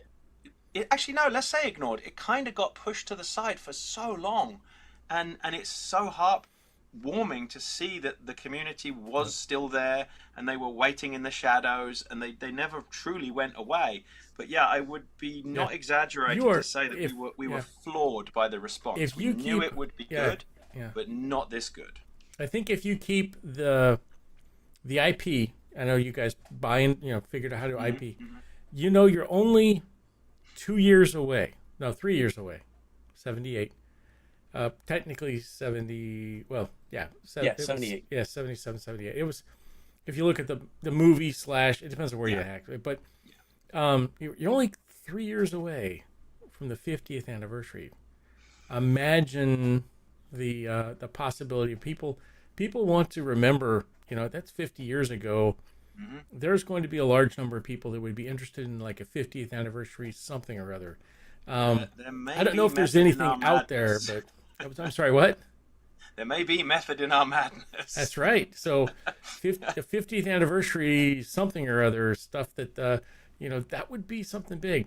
We've got a couple of questions. I don't know, Pete, did you see those in regards to the size of the action figures? No, I did not. Mr. You do have a couple of messages that were sent your way privately. I don't know if you got a chance to look at those. Oh, but- how do I but- see those? Let's look in the chat. So no, not to you, Barry, but to Tipsy. Oh. We have them up on our chat. Everybody, is putting stuff up on the side. But I did want to ask you about upcoming events, right? So like, what's on this? Do you have anything on the schedule for the next con or the next? What's the next big thing that you're going to be at? No, actually, we don't. We only do the summer shows that are local to us, because we're a very small team, and we actually, the next event will be Comic-Con next year. We don't do anything now is my time to knuckle down and make all of this stuff happen. Plus I'm planning into 2026 and 2027. So no, unfortunately we won't be there, but if there are places we should be, please reach out and tell us, and we'll see if there's a way we can, maybe somebody's exhibiting there that we can lend something to, or we do not have the bandwidth. I lose basically the whole month of August pretty much doing shows, and it means I'm a month behind. I'm not, because I'm working in the evenings and early morning to try and make this product happen. But I'd love to do more shows, but I can't be in two places at once. But I know we've got some fairly cool things coming up, and it is amazing to get these things in front of people, because you can't. I can show them on the video, and I've got, you know, the one that really got everybody excited was the figures. Yes, both that's some of the both questions. the large ones and Yeah. the small Questions on ones. those, yeah. And Yeah. these really, you cannot do it justice not seeing them in person. They really are something you need to see in person. So Barry, look, there's I for know those of that us that are well. There he is. right. So these are the limited run that Yeah. came out, Mhm. right? And these are the limited edition collectible figure, and it was Majestic Studios Yep. made these. Yours Empire look Records a little made bit the gold one, right? yeah. Yeah, they did that one. They did the gold one. We Yeah. actually, Rick, the guy who ran Majestic Studios, is a good friend. We've known him for many years, and we've been talking to him. These are not his work. These are a brand new sculpt, completely brand new clothing. And at the moment, I don't have a Cylon, but we are working on one. Here's a little. There you go. sneak That's for the you. most important He's piece. not final. This guy, I'm not happy with the face. Okay. If we can see, he needs a little bit of work. Okay. But the costume and everything is good to go. We compare him to, say, Starbuck, and let me just pull his arm down a little bit, and you can see the likeness on Starbuck is Yes, it's there. Yeah. infinitely Matter of fact, we have a friend of ours that looks just like that, by the way. We've got to work on Apollo a little bit and get him working. But we'll get there. What we're doing, actually, I'm going to show you something completely unrelated, but this is Quint from Jaws. And for all of these 1/6 figures, we'll be using a method where they use a semi-soft material for the skin, which is actually tinted pink, and then they tint skin tone into it. So rather than painting it, which can give you a bit of a pancake makeup kind of clown effect, you get a much more human Oh wow. likeness, and so you can That looks see. amazing, yeah. So Yeah. I mean, we've got sign off from the Shore estate, and they are, you know, they're very happy with it. The BSG figures will be made in the same way. They will have that same tinted skin, which actually does a lot for the realism. It does give you that realistic depth, because most people's skin is not one color. It has tone and depth and pores and things like that. So you can see the sculpt of Apollo is pretty good, but the paint is somewhat spoiling him and Yeah. giving him a very, Yeah. he's got a kind of neutral, kind of looks angry, and he doesn't look like that. We do see him once or twice angry, but not like that. He looks like he just wants to go home and be left alone. It's kind of moody. But that's the two first 12-inch 1/6 figures, and then the one that got everybody excited is the 3 3/4 inch, and we talked about this, I think. And here's my baby. Yeah. Here's the big one. Yes, Look at And that. yes, Boomer is there in the cockpit, and it will be a vehicle for figures. What? Many others, we wanted a Viper to go with our X-Wings and to go with our various other ships we had back in the day. And Mattel, I loved the Mattel line of figures, but they only gave us that very scant amount of figures, and we never got a proper Viper. We got the small ones, Yeah. and they were cool, but you couldn't play with. And I wanted to do a trench run with my Viper and with my X-Wing together. They lived in the same universe for me. The Jedis fought the Ovions quite a few times in my toy box, and I don't have a problem with that. I've probably just, Mickey Mouse is going to come and kick my door down and threaten me with license infringement. But I wanted to go back, and we wanted to finish out that line and give people what we never got. And we want to go broad and deep with it. There's the first vehicle. There are obviously other vehicles we can do. We showed 3 figures. We showed Boomer, Starbuck, Apollo, and then 2 Cylons. They are true 3 3/4 inch scale, famously as the Star Wars Lucas Nice. said, this big. And the reason for that is to give you a vehicle that actually fits. I mean, this is still big. You can see in my hands, but it's not enormous. It's not unwieldy. we did have a couple of people ask us, could we do a Viper in scale with the 12-inch figures? And you'd be looking at something that was like 6 feet long. Yeah, and it just wouldn't be practical. So that's a line that we're really, really proud of. And yes, we're going to do other figures. Yes, we're going to go deep.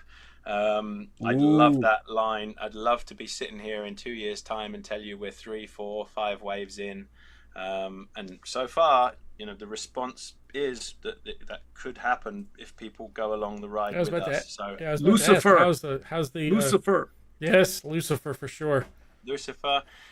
Even if you could do a full size head, like I have.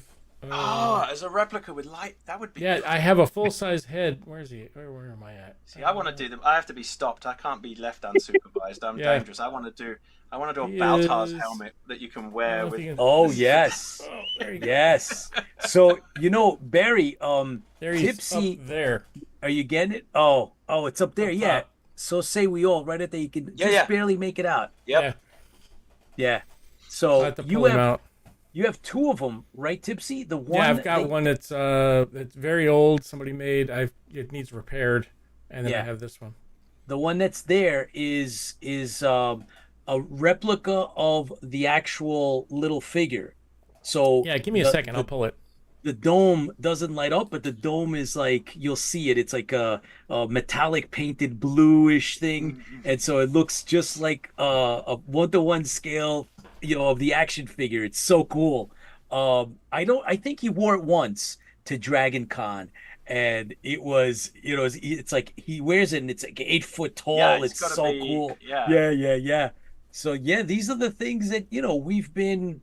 All these years we've been looking for someone to, I don't know, make them, even tease them. And, the other companies, unfortunately, that tried it weren't able to get through the whole, even the Funkos, Barry, they didn't do the full line. They didn't do the Daggett. They didn't do the Lucifer. They didn't do Baltar.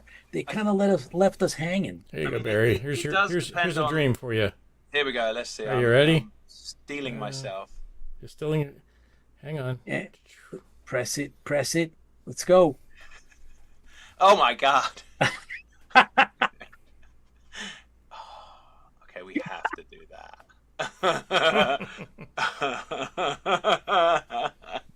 It's awesome. And I will even share you the 3D printed files if you need them. Well, then, yes, let's make it happen because we can put the voice in it and everything. And I'm the disembodied head of Lucifer. How did you wear it?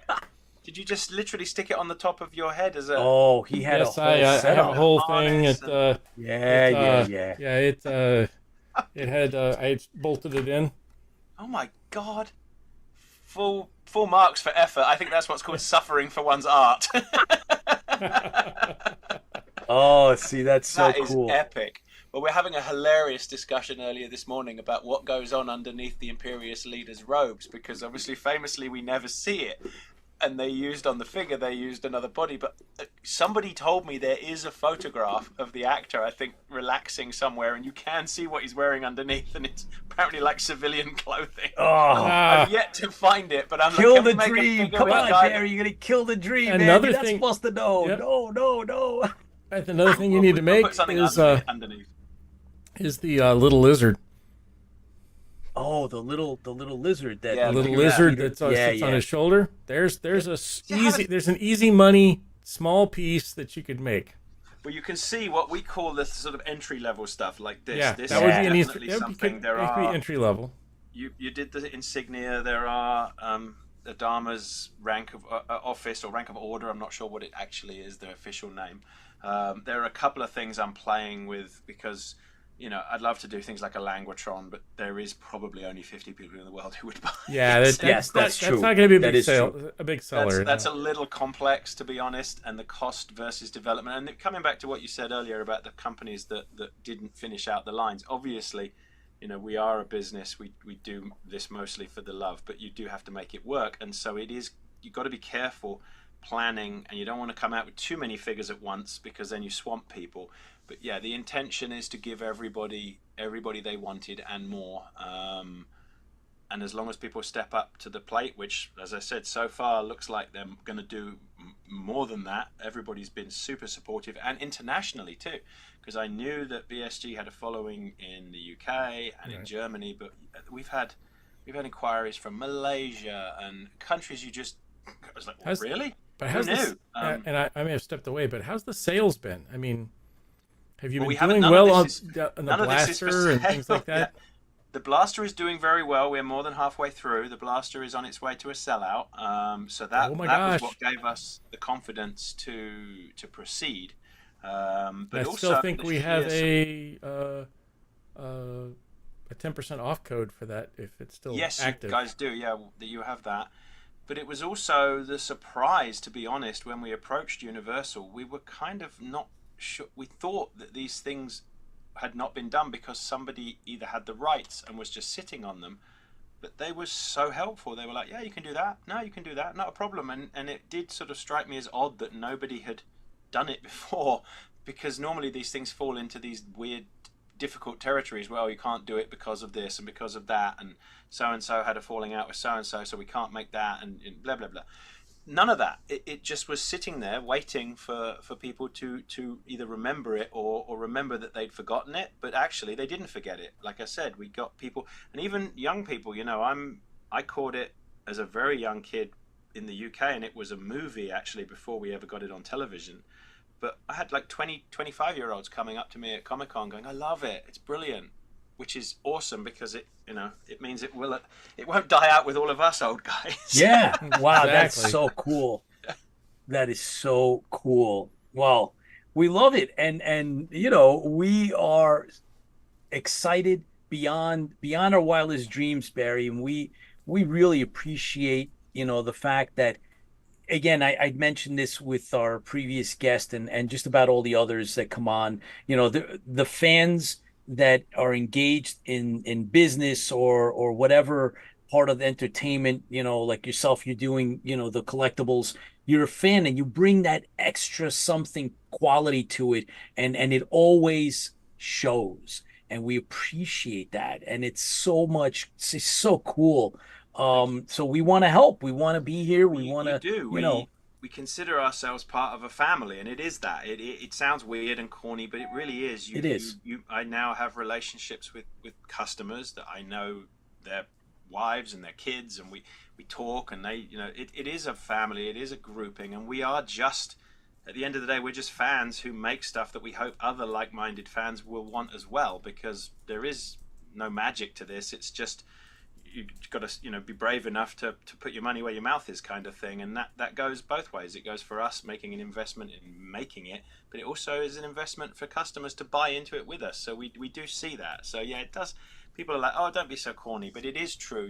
It isn't just like a product. I don't feel like I'm selling toothpaste or tortilla chips. Right. I'm Yeah. selling what made me excited as a kid and makes me I'm nostalgic now for those memories. But also I have to say, just going to 2 shows and watching the sheer joy of people who are just like wish fulfillment, who gave me what I wanted from when I was 10 or 12, Yeah. or 26 or 45, doesn't matter. And that's an amazing privilege to get to do that and go on that journey with people. It is. It's fantastic. And I, to actually be able to talk to someone like yourself, right? So not only are you a fan, but you're in charge of getting this all done. It's just incredible.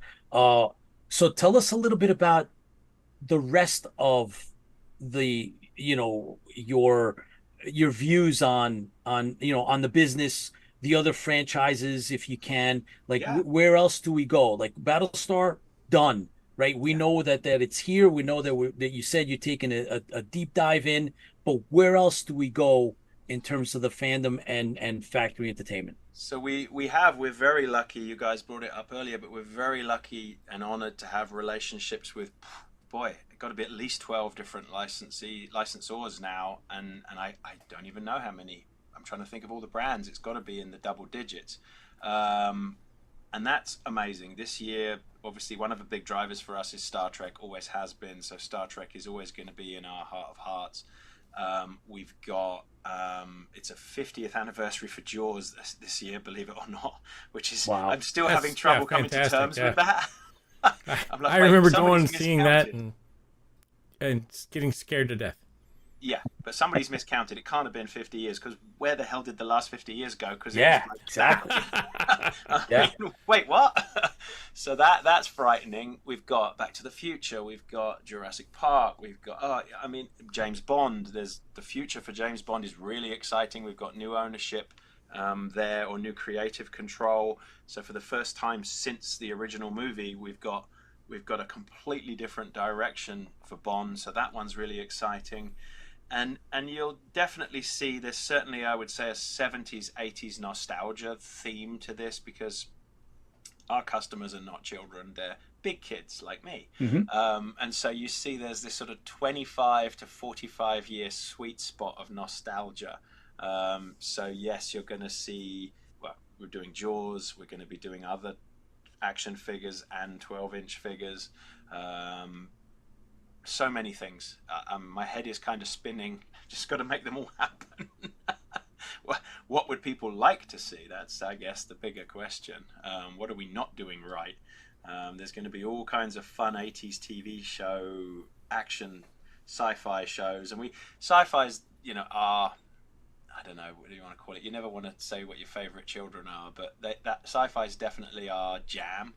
And so there are a couple of other late 70s, early 80s sci-fi TV shows that are broad and deep, because that's the nice thing about Battlestar. You don't have to just do two figures. You've got a whole universe of things you can go, and you can go really deep and really obscure, and those are helpful because they allow us to build out a SKU count. And there are a couple of other shows like that. Buck Rogers, $6 Million Man. Yeah, there's not too many people out there making Buck Rogers blasters. No. So that one, and I'm talking that the not the original Buck Rogers, the black and white serial. Right, I'm talking about the 70s, 21st century, early 80s, Gil Gerard one. And wouldn't it look awesome next to this? Yeah. Oh yeah. That's huge, by the way. That's nice. That's size. Beautiful. Oh my God. Shout out to the owners of Buck Rogers. Please let me do it. Because I'll do it right. Oh yeah. and they need to be in the same garage. Hangar's a better word for it. That's right. The same hangar. That's right. Hey Barry, what about Mike DeBrune wants to know what about Logan's Run? Is that in your wheelhouse? Yes. What? You actually do own Logan's Run? Logan's Not at the moment. It's very firmly in our wheelhouse, but there's one licensor that we don't exactly play well with, and that would be the House of Mouse. And they now own so many things, I believe, and someone's going to tell me I'm wrong, but I think Logan's Run is 20th Century Fox. And that means it's just not impossible, but oh my gosh, I would love a sleeper. We have a tough experience with them, and so we're not ready to rush back and get Gotcha. punched in the mouth again. And Onk, Yeah. and the what's the pistol called? The sleeper. God dang it! You got the sleeper. No one ever did figures for that. I don't. No, I don't think so. Had Mego did? No, they didn't. No. And of course, you've got the amazing, and this would be impossible to do, but the gun was powered by acetylene crystals. Can you even buy them anymore?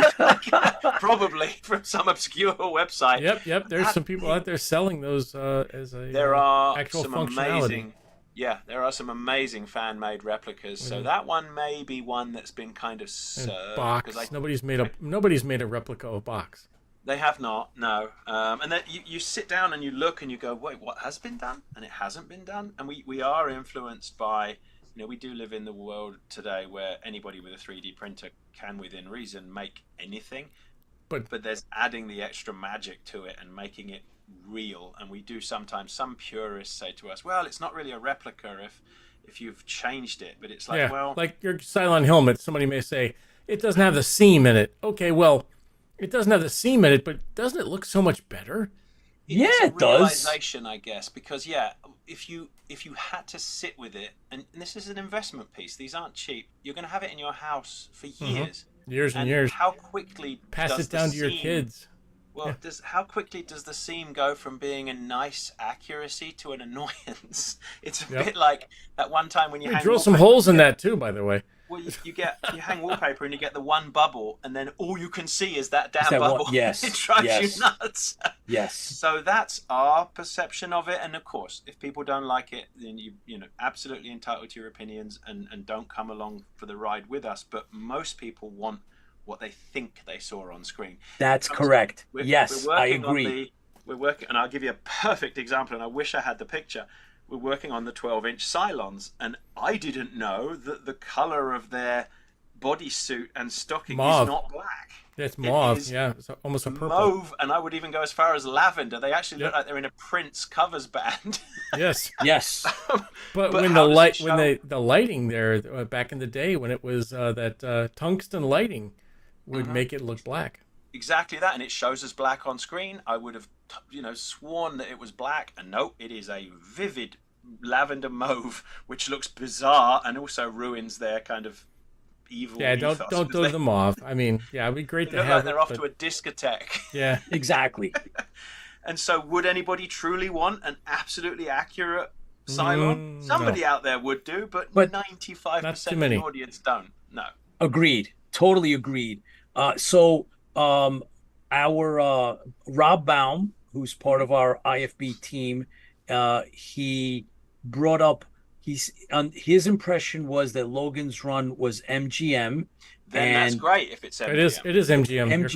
MGM released through United Artists, but Okay, it's an that's MGM. right. So then that's great news. So we can investigate that, and we must be coming up for an anniversary for that if we haven't already had it. He says he googling it. Yeah, and hang on, have I'll I Google not for you. heard there was some vicious rumor that there was going to be a reboot/restart? They of Run? were trying to, Trying. but it fell through. It's like a lot of them. It's like nobody cares anymore. They have a cult following. Logan's Run is out there. The fans are, they're strong in the Logan's Run, and the other one is of course Rollerball, and I'll tell you, You know what? Hey, here you go. Guess what date? Guess what the release date was? It's not going to be today, was it? June Was it? 23rd, 1976. Oh boy! Next year. next year. I'll tell you another one, Barry, that is blown the Kickstarter and the crowdfunding, like just blown the roof off, is Kolchak the Night Stalker. Of course, Pete Yeah. would say that because And That's- because I follow it, it's one of my things. That's and come they up before. That and the original Dark Shadows, they kind of seem to be a joint pair. Yes. I think that was. I was a bit of a monster kid and I think it appealed to us. They were. You go back and you look at them and you think these were shown on network television and they're pretty macabre. yes, They deal with yes. some And pretty. they're great.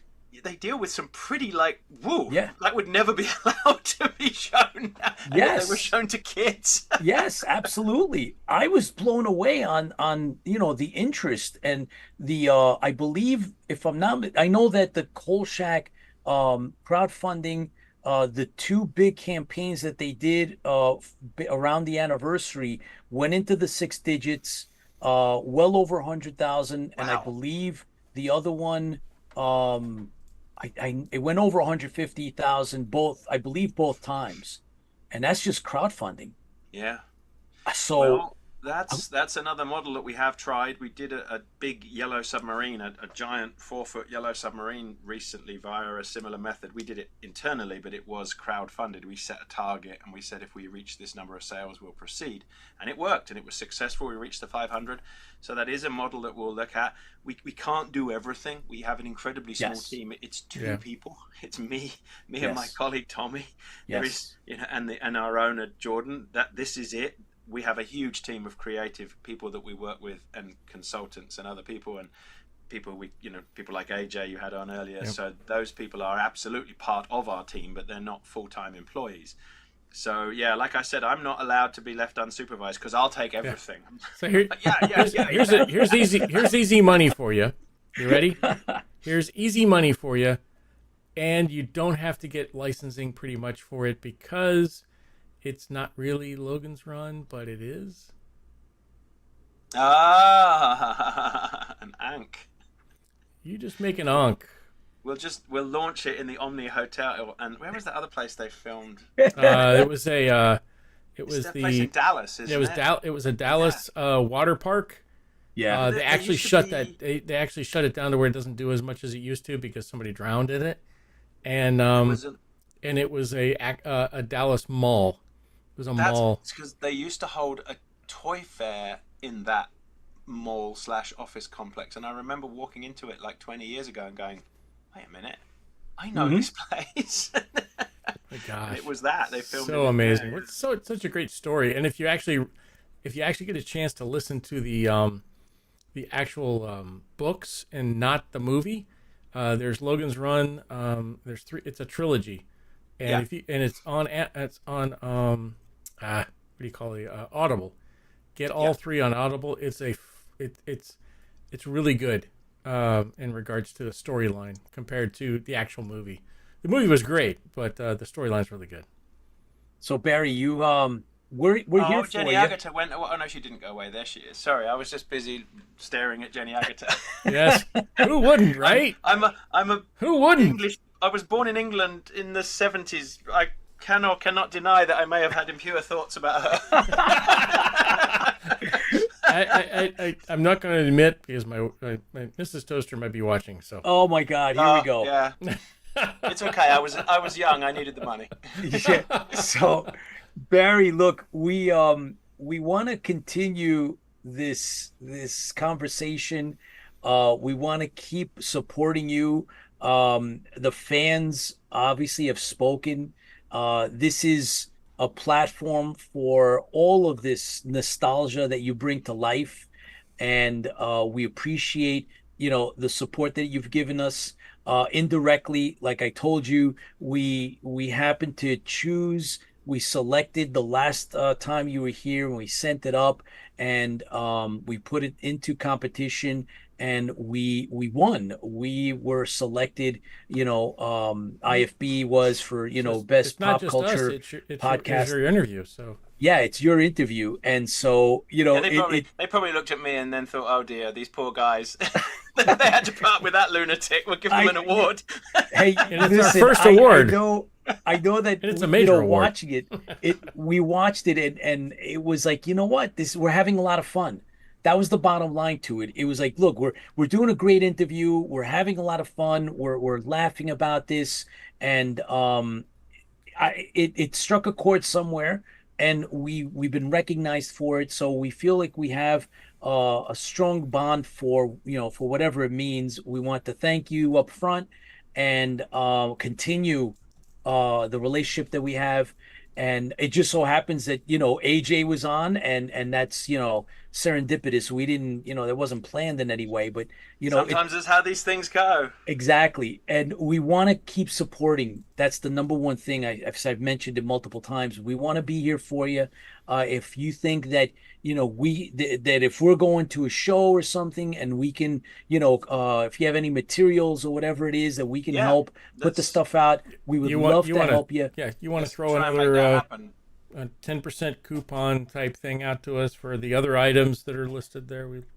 Let's be try and great make that to- happen. I mean, and honestly, the real thanks goes to the viewers, because without you guys, 100%. we would be nothing. And it's great that we live in a day and age where, because the fun thing about conventions, we always did them and we loved them.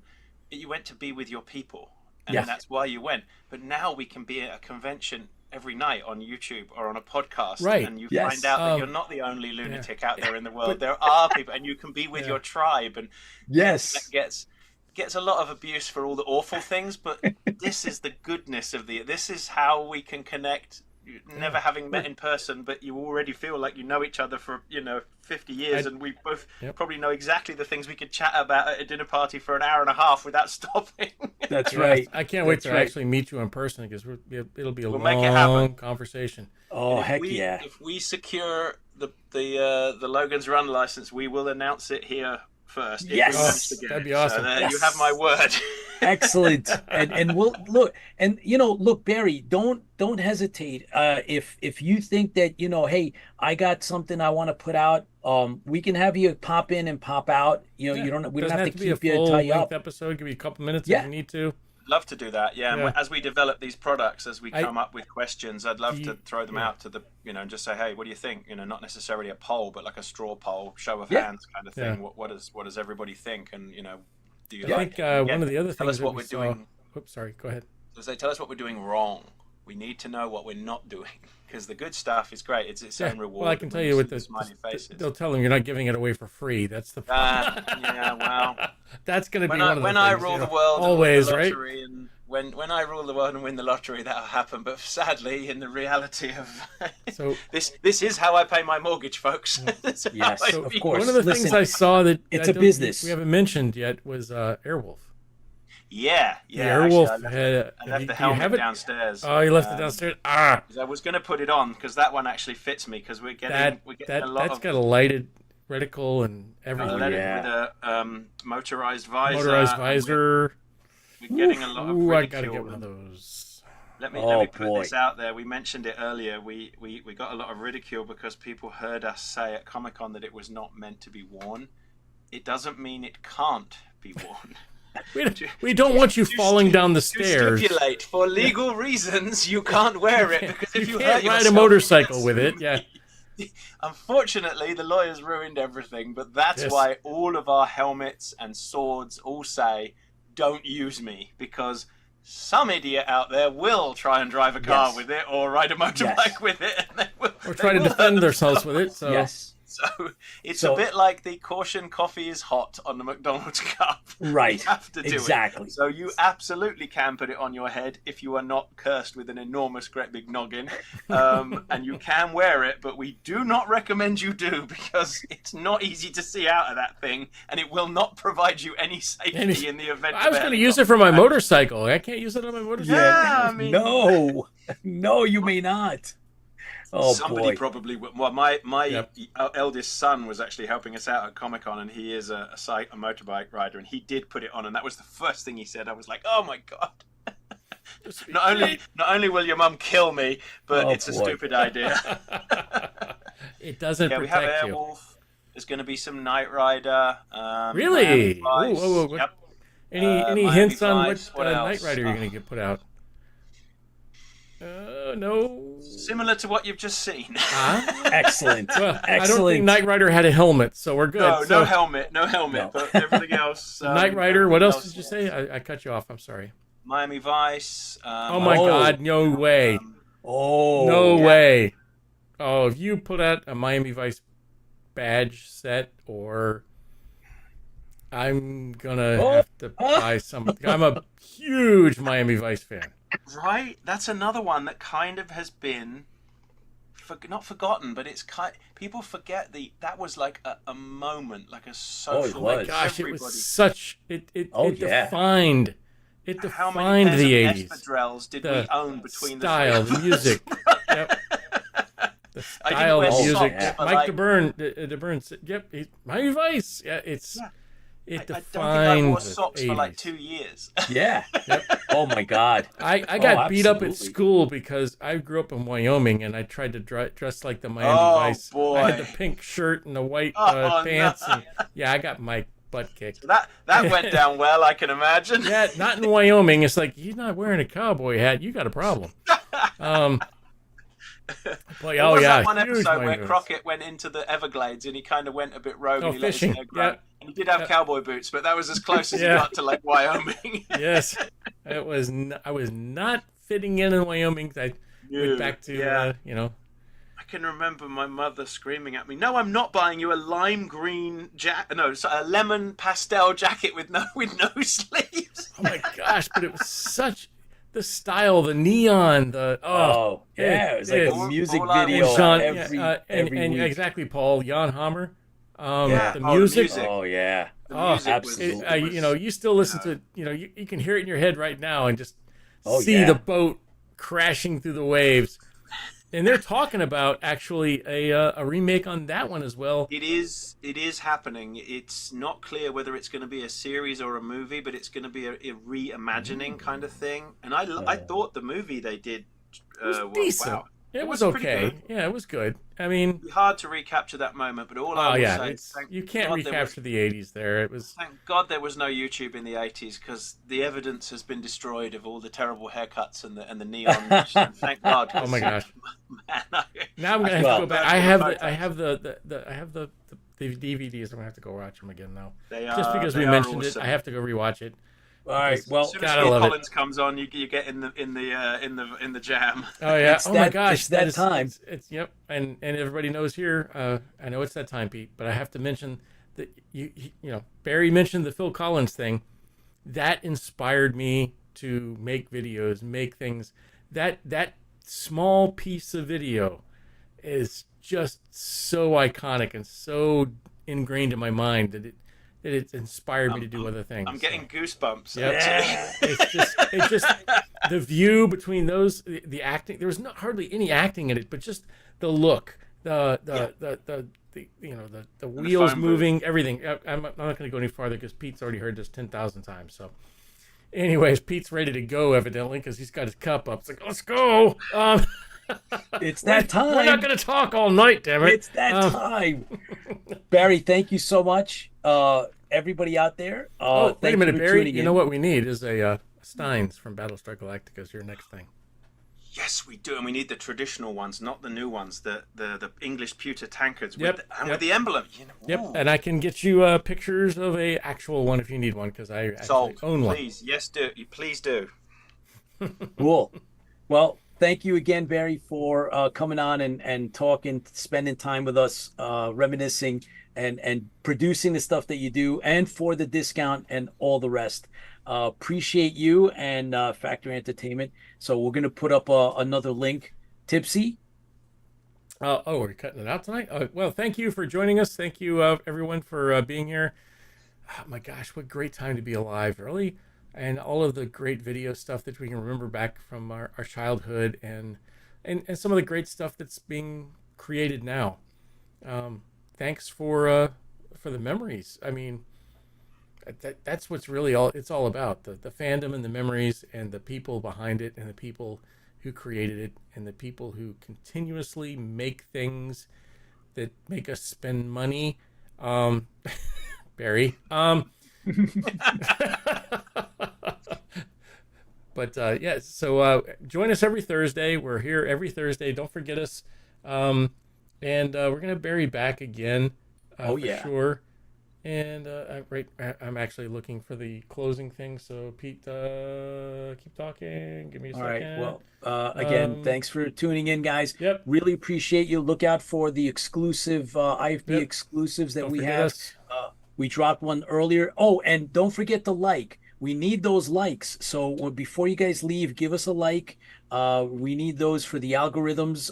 We're getting really, really good numbers and views. So thank you. Keep watching. And you can find the full archive is on YouTube going back to our first year, almost now 5 years ago. So thank you, everyone. And fans fuel the fleet. Fans fuel the fleet. Everybody take care.